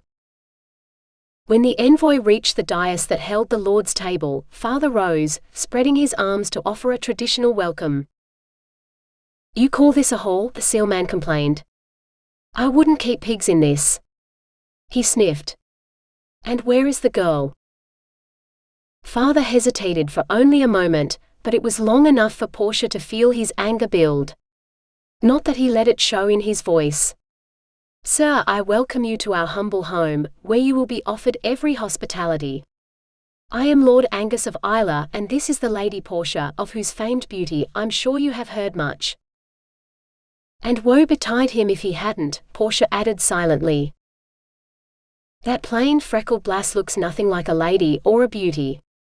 Prince Malcolm will be most disappointed. He'll have to bed her in the dark with his eyes closed. If she's the best you have, your women must all be uglier than this hall. I'm surprised King Donald thinks you are worthy allies at all. Savages like you people don't deserve to own land." Portia rose, her blood heated to boiling within her. "And I am surprised you are fool enough to insult a man in his own hall, when his men outnumber you so. King Donald must be even more of a fool to send you as an envoy, unless he dislikes you so much he wants you to die." The envoy paled, tugging at his collar as he licked his lips. "Tame your sow, Angus, and teach her to be silent, or Prince Malcolm will cut out her tongue." "My lady," Grieve whispered. "Might I recommend—" "No, you may not," Portia hissed. Only two men could tell her what to do. Rudolf, who was not here, and— "Portia, please," Angus said. Portia sat down, glaring at the envoy. Angus continued, "Will you accept our offer of hospitality?" "Ah, I do not believe I caught your name, sir." "You may call me Lord Mason, for if a hall such as this makes you a lord, then I am surely one twice over, for I have a castle and my cousin is a captain in the King's Guard," the pale-faced seal said with shaky grandeur. A nobody then, and Portia had guessed right. Donald did not care if this man lived or died. Yet her father sat the nobody beside him in the place of honor and served him first. Mason's complaints continued. "This lamb is too tough. We only give such food to pigs. Why have you no music in this hall?" Portia choked at the third one. Men sang when they were merry and deep in their cups. Not when they waited for a word from their lord to avenge the insult done to him by his ungrateful guest. Mason clapped his pudgy hands. The sound was moist, tasting of fear. "My men shall provide music for us." The small band of men who'd followed him into the hall now clustered in front of the closed doors and pulled out various pipes and drums. To Portia's fascination, they began to play. What came out couldn't be called music. No, it sounded like two tomcats fighting over a she-cat screaming in heat. She wanted to laugh, or cover her ears as many of her father's men were doing, but she could not. No, she sat like the Lady Mason said she was not, and presided over the meal with the composure of a queen. Pretending the caterwauling was as pleasant to her ears as it apparently was to Mason. Food came and went from the kitchen, and Portia began to grow drowsy. Too much wine, she suspected, but it was too late to do anything about that now. Mason rose to his unsteady feet. "Now where is this bed you promised me?" "Little more than a straw pallet, I suspect, but King Donald will change all that in time." King Donald would change nothing at the islands, Portia swore, then rejoiced as the pipers finally finished. The silence was heavenly. Except that it wasn't silent. There was the clink of metal, the thump of boots, Someone threw the doors open. "My lord," the man gasped. "What is it, man?" Angus asked. An army. Albans by the look of them. The yard is full of them. Men and horses." Mason seemed smug. "You offered King Donald's envoy your hospitality, Angus. You didn't think I'd be fool enough to come alone, did you?" The rest of the envoy waited for their horses to be brought ashore. Some of them may have to sleep in the fields for now, until we can build barracks for them. Get into the barracks with your men. No. Angus hissed before he rose and forced a smile. Of course, Lord Mason. I wish I had known how many guests you'd brought. I fear our paltry feast tonight will not feed so many. Portia let Grieve hustle her through the kitchens to the barracks, her men falling in behind them. You get her things. You clear mine out and find me a bed in the barracks hall. You and you're to stand watch until I tell you otherwise. No one enters the barracks unseen, you hear me? His men murmured their assent and divided to do Grieve's bidding. Portia stared at the barracks hall, a smaller version of the longhouse with beds lined up along the walls. Fires at either end failed to keep away the chill tonight, as Portia shivered. You will have your cloak soon, my lady, Grieve said. You shall sleep in the loft, and pull the ladder up after you. Your men will sleep below to keep you from harm. Portia couldn't seem to form words. Chaos swirled in her head, and she thought she might faint. She drew in a steadying breath, followed by another. Grieve, tell me true. Is there an Alban army outside, one that outnumbers my father's men? Grieve looked into her eyes for a long moment. He had served her for long enough to know not to lie to her. Are you sure you want to know? He said finally. You could have just said yes, she grumbled. I want to see them. Ascend to the loft. You will see all you need to, my lady. She hauled her body up the ladder and soon saw what Grieve meant. The roof that looked so solid from the outside had peepholes along its length, large enough to see through. Or shoot an arrow through, she thought idly. Men milled around in the yard and in the fields beyond. Small fires burned on all sides, silhouetting men like monsters from a nightmare. King Donald had invaded, and she did not know if any of them would survive until morning. 16. Day dawned and no one was dead. Except the dozen sheep they'd slaughtered to feed the Albans. Portia dressed and made her way down the ladder. Wait, my lady. We must go with you. Portia remembered just how many Albans were outside, and decided to do as Grieve said. Cowell and Damhan blocked the doors to the kitchen and outside anyway. Or they did, until a nod from Grieve had them leading the way out into the yard. Swallowing, Portia followed. There were no horses here now, but that meant room for more men. Men who stared with longing and awe. That's the girl? Prince Malcolm's bride? Wish I had a wife so pretty. Beautiful, isn't she? Wonder why the king doesn't want her himself. Portia allowed herself a tiny smile at their admiration.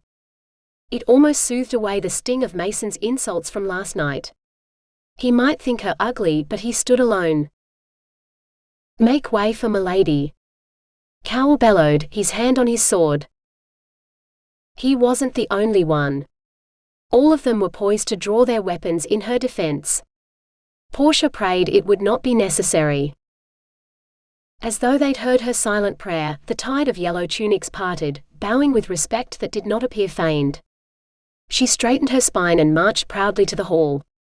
When she reached the warmth it offered, she wanted to relax, but she knew she could not. Men crowded in here too, as thickly as the yard. Good morning, Portia, father said gravely. Good morning, father, she said as she took her accustomed seat. A servant brought her bread and meat and fruit, and she thanked the girl profusely.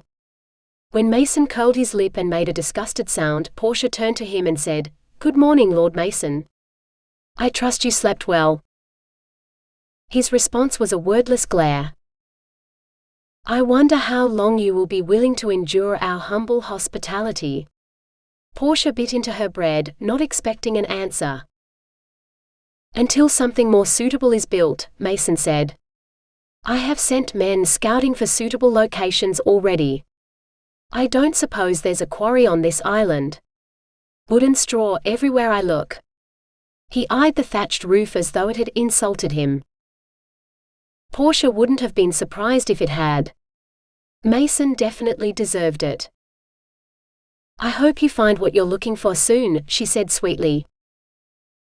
"The sooner I have a house befitting my station, the sooner I can keep the prince's bride safe, where she will not be a distraction to my men.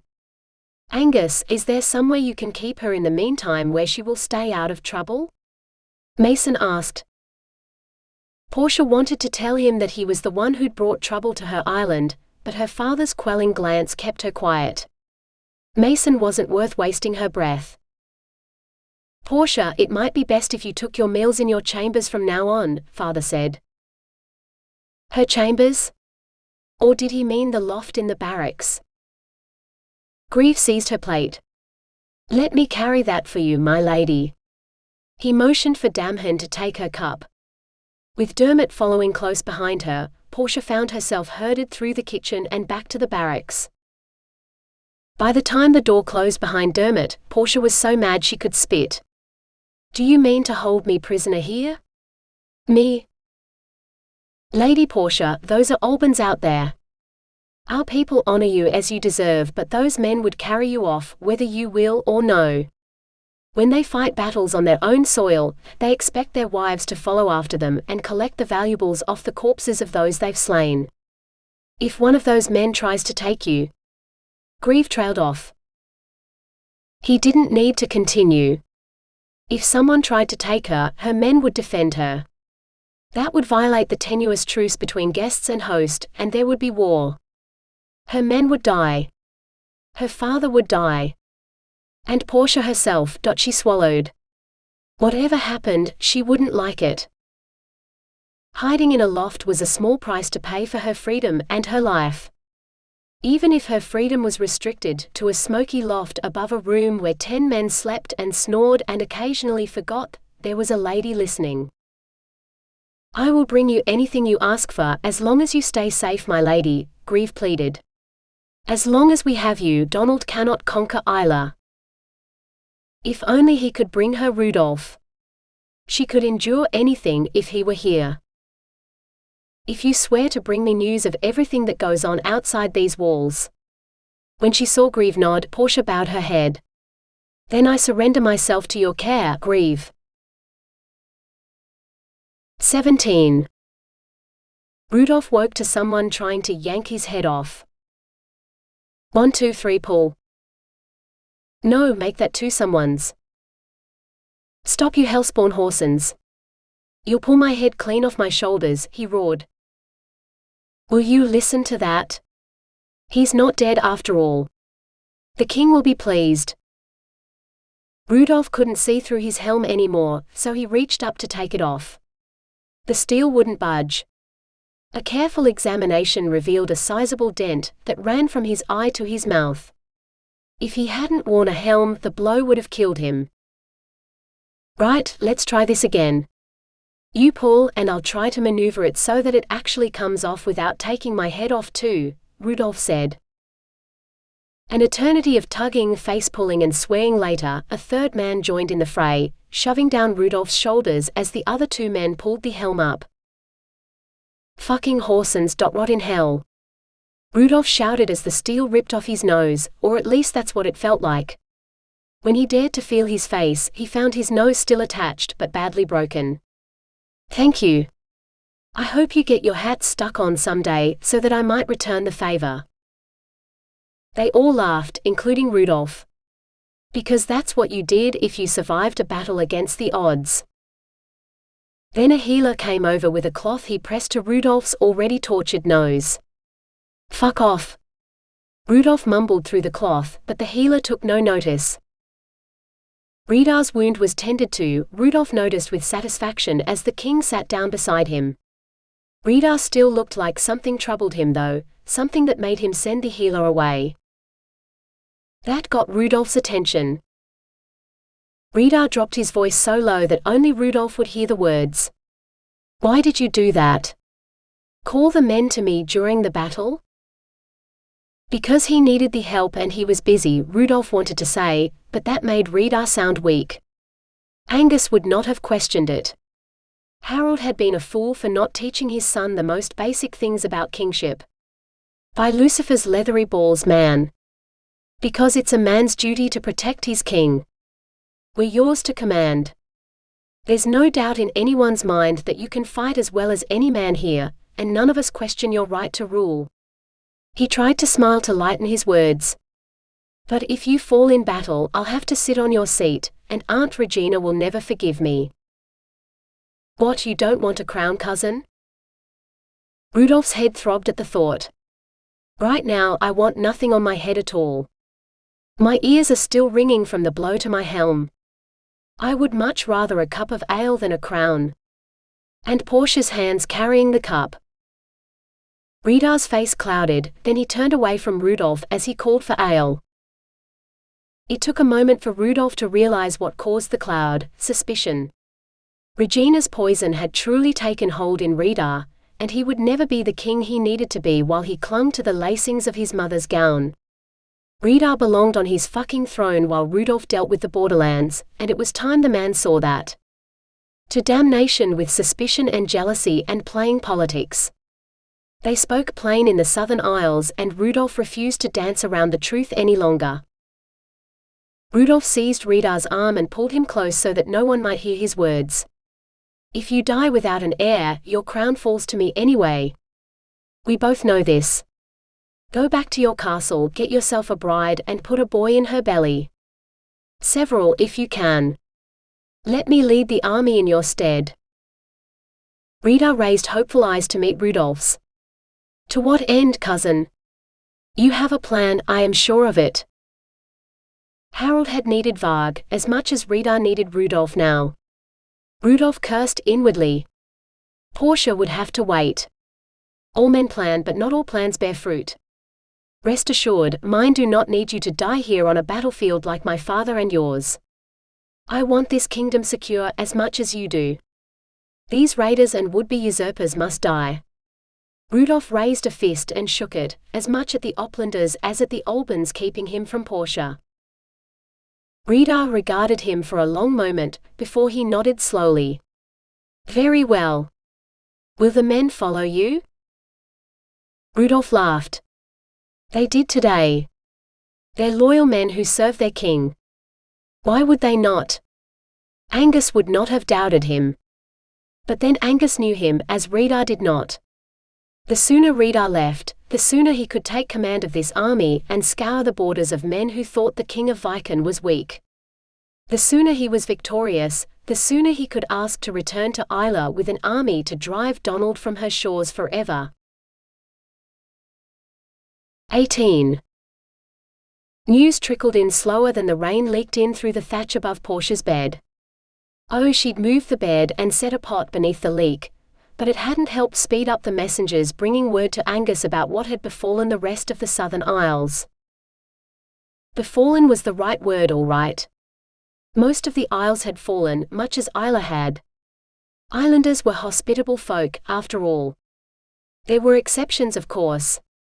Lord Callum had taken umbrage at his envoy's demand to hand over his daughter to be the man's bedwarmer, and slain the man on the spot.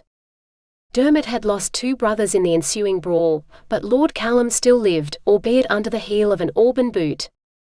They'd heard no word about his sister, Bedelia, except that she was being held hostage to Callum's good behavior. Much like Mason held her here, Portia thought but did not say. Her men knew better than to mention her captivity, and Dermot hastened to continue his report.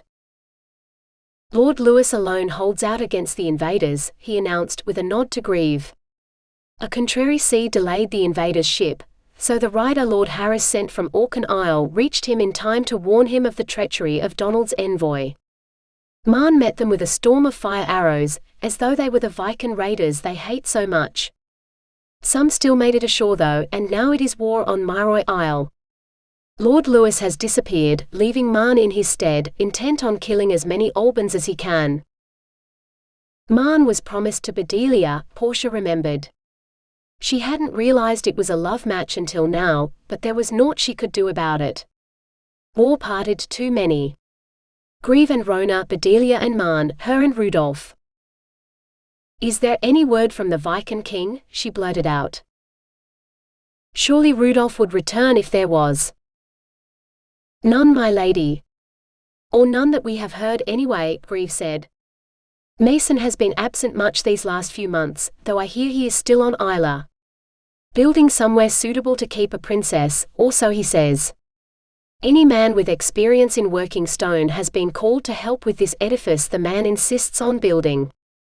He'd been bringing men from the other islands too, which is why we have so much news to share now."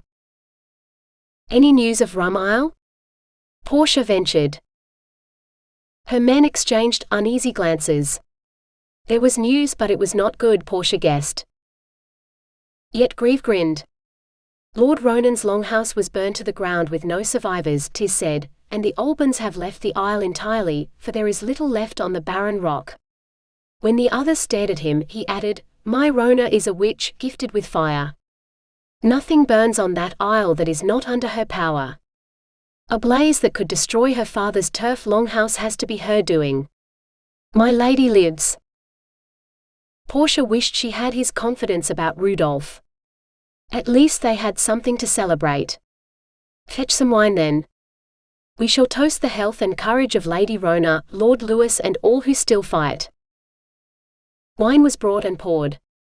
Portia raised a cup with the rest, not having to feign her smile, for any good news was worth celebrating. "What good tidings have you heard that I have not?"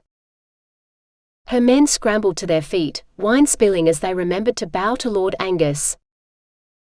"We drink to the courage of Lords Ronan, Callum and Lewis and their families," Portia said, her eyes daring him to object as she drained her cup. Angus sighed. "Leave us please. But do not go far." Grieve did not hesitate. "Heber Brian Dermot stand guard. The rest of you archery practice." "What does the winner get this time?" Beric asked. "The chance of victory against Lady Portia in a game of chess this evening." Grieve waited for Portia's nod before continuing, "And remember she can see you from the loft. Let's show her we can defend her even when she cannot practice with us." Portia gritted her teeth in what she hoped was an encouraging smile as the men left. Sometimes they set up a target for her in the barracks hall, but it wasn't the same as testing the breeze to see if it would speed or hinder an arrow toward its target. She couldn't remember the last time she'd felt rain on her face. Too long. "You know if Mason hears you there will be trouble," Angus began. "It is not politic to wish a guest's enemies well while he still dwells under your roof." "Turf him out then, and tell him that he and his army are no longer welcome here," Portia challenged. He sighed again. "You know I cannot." That she did, though neither of them liked it. "Portia, I must leave you for a little while. King Donald has commanded me to provide men to fight the Normans on his southern border, and I must obey." Angus's eyes refused to meet hers. "Why, father? What right has he to command you in anything? You are the High Lord of the Southern Isles." "If I do not, Mason will take you to Alba." Portia began, "My men will not allow him to." "Your men will be slaughtered. He has an army, Portia, while you have only 10 good men. Men who will die to protect you, and Mason will still win. To preserve their lives and yours, I must go." Portia fought back the building tears. "But what will stop him from doing that if you are gone?" "He has sworn an oath that he will hold you safe on Isla until my return.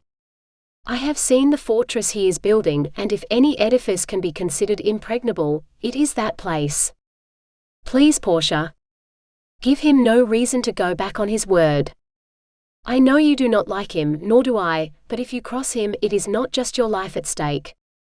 You hold all of Isla in your hands, and it is time you protect her as your mother did. A day may come when a man will rise to claim the Isles as their king, and it will be up to you to judge if he is worthy. While the Albans are here, the council cannot convene, but you can make a choice. Whatever happens, you must survive, for while you live, your claim lives with you." Tears streamed down Portia's face. She was helpless to stop them, or the tide of fate that washed over her with them. What if I choose wrong? Angus's eyes were hard. If you marry the wrong man, then your dagger must correct your mistake. Portia swallowed. You wish me to take my own life? Heavens no. Did I not just tell you that you must survive? Portia, if you take a husband who is not worthy of you or Isla, then you must bury the dagger in his breast before he can do any more harm. That is why you must choose wisely when the time comes. He bowed his head. Even if I am not here, I trust you will make the right choice. If she knew the answer to that, would she not have made a choice already? No such man existed except her own father, and he still lived. For now. Father. You are the heart of Isla, my lady. Your father is right. When the time comes, you must have courage. Grieve stepped into the barracks. He bowed to father. Until then, I will protect her with my life, my lord. Angus inclined his head. I would expect no less of you. Your father would be proud, son. I hope you have the chance to tell him one day. He wrapped his arms around Portia and kissed the top of her head. Farewell, Portia, and you keep that heart safe, you hear me? All too soon, the Lord of Isla was gone, and Portia fell to her knees, weeping as she had never done before. My lady, Grieve said hoarsely. She wanted to throw her arms around someone, anyone, just so she wouldn't feel alone. But there was no one left here who could feel that emptiness inside. Rudolf, her father, even her sisters, all gone. Leave me, she choked out. And then she was truly alone, with an unceasing downpour of tears mirrored by the sympathetic sky above. For Isla's heart was broken, and the pieces might never be whole again. 19. We agreed on this. I told you war was coming. Rudolf didn't say anything, but he glared plenty. There's no excuse now, Rudolf continued. Let me return home with the men you promised. You have your heir. 2 even. And a queen who will no doubt give you more if you ask her. It was the mention of Queen Sativa that did it. You have a perverse obsession with my queen. Rudolf snapped. Send me away then, as far from her as you can. Rudolf had told him many times he didn't care for Rudolf's wife, but since that one flippant comment the day he met her, Rudolf wouldn't believe him. Jealous fool. That's what she says too. This was new. Sativa says we must not concede territory we might need to divide among our sons. Even the islands at the edge of the world. She's quite astute, your queen.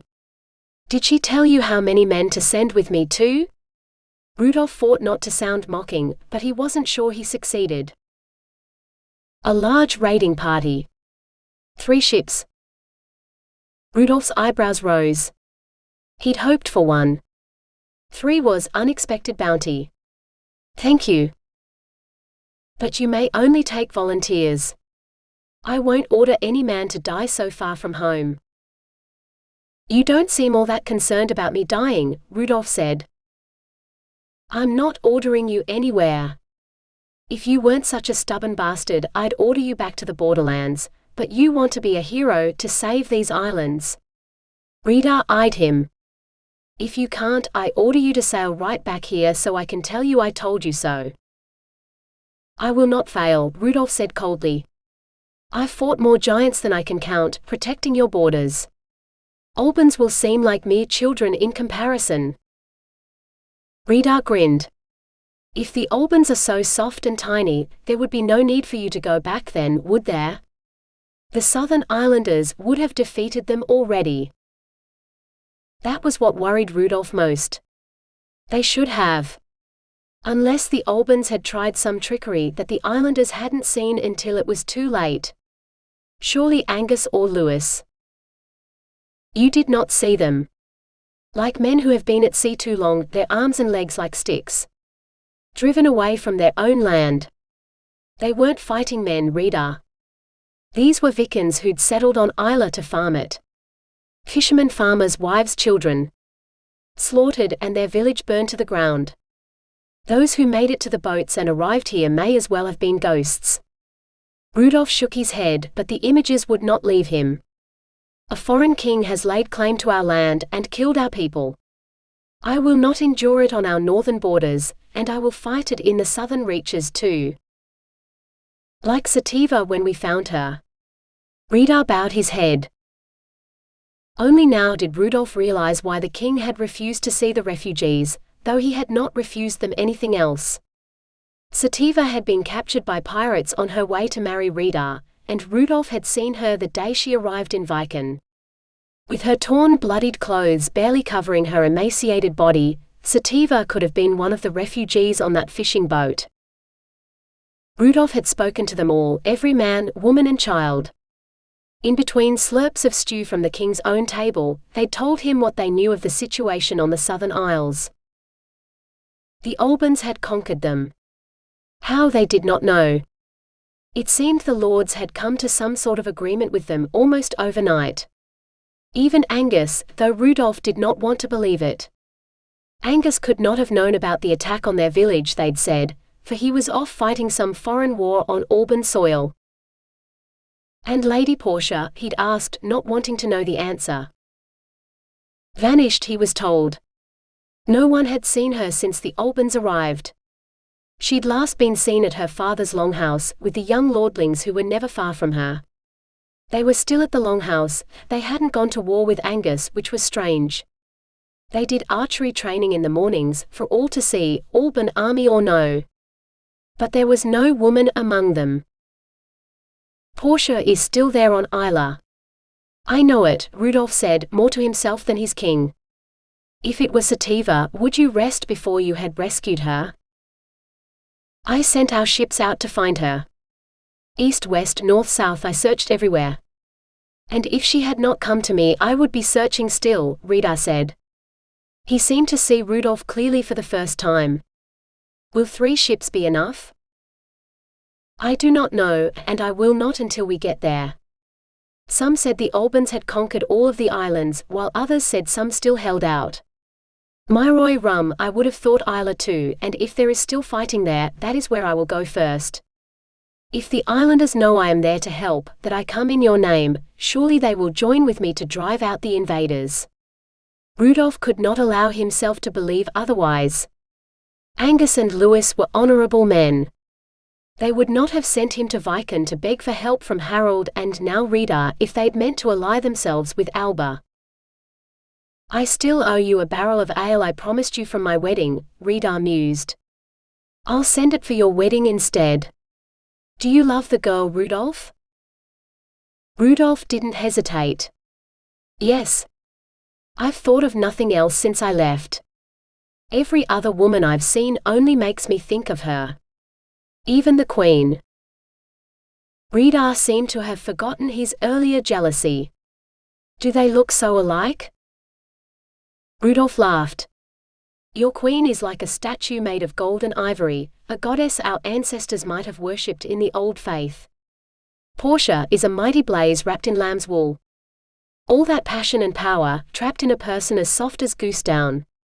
If she were a man, she would be a warrior so mighty even I would fear her. But she is a woman, and all I want to do is stoke that blaze, feed it and protect it until she's willing to engulf me with that roaring passion. Rita looked faintly nauseated. What you dream about in your bed at night is not the sort of thing you tell your king. Rudolf shrugged. You asked my king. He rose. May I go and recruit some volunteers? I have 3 ships to fill, and the sooner it is done, the sooner I can be back in my bed, dreaming about the girl I plan to marry. Away with you then. Rita sounded stern, but his smile betrayed him. And don't sail off the edge of the world with those ships either. I want them back, he called after Rudolf. Rudolf made a rude hand gesture and kept going. Not even Rita would stop him now.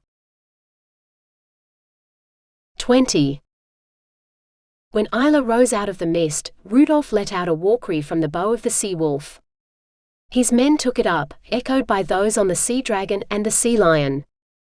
The sound had one purpose: to strike fear into the hearts of Viken's enemies. His enemies. They veered around the cliffs, headed for Portnahaven, the harbour nearest Lord Angus's seat. Nearest Portia, Rudolf promised himself. He waved at the watchtower on the headland, but no one waved back. He could feel the eyes on him though. Angus was not fool enough to leave that tower empty. The pale rocky sand stretched out on either side, offering him a true Isla embrace to welcome him home. This was home. A strange glow appeared in the fog.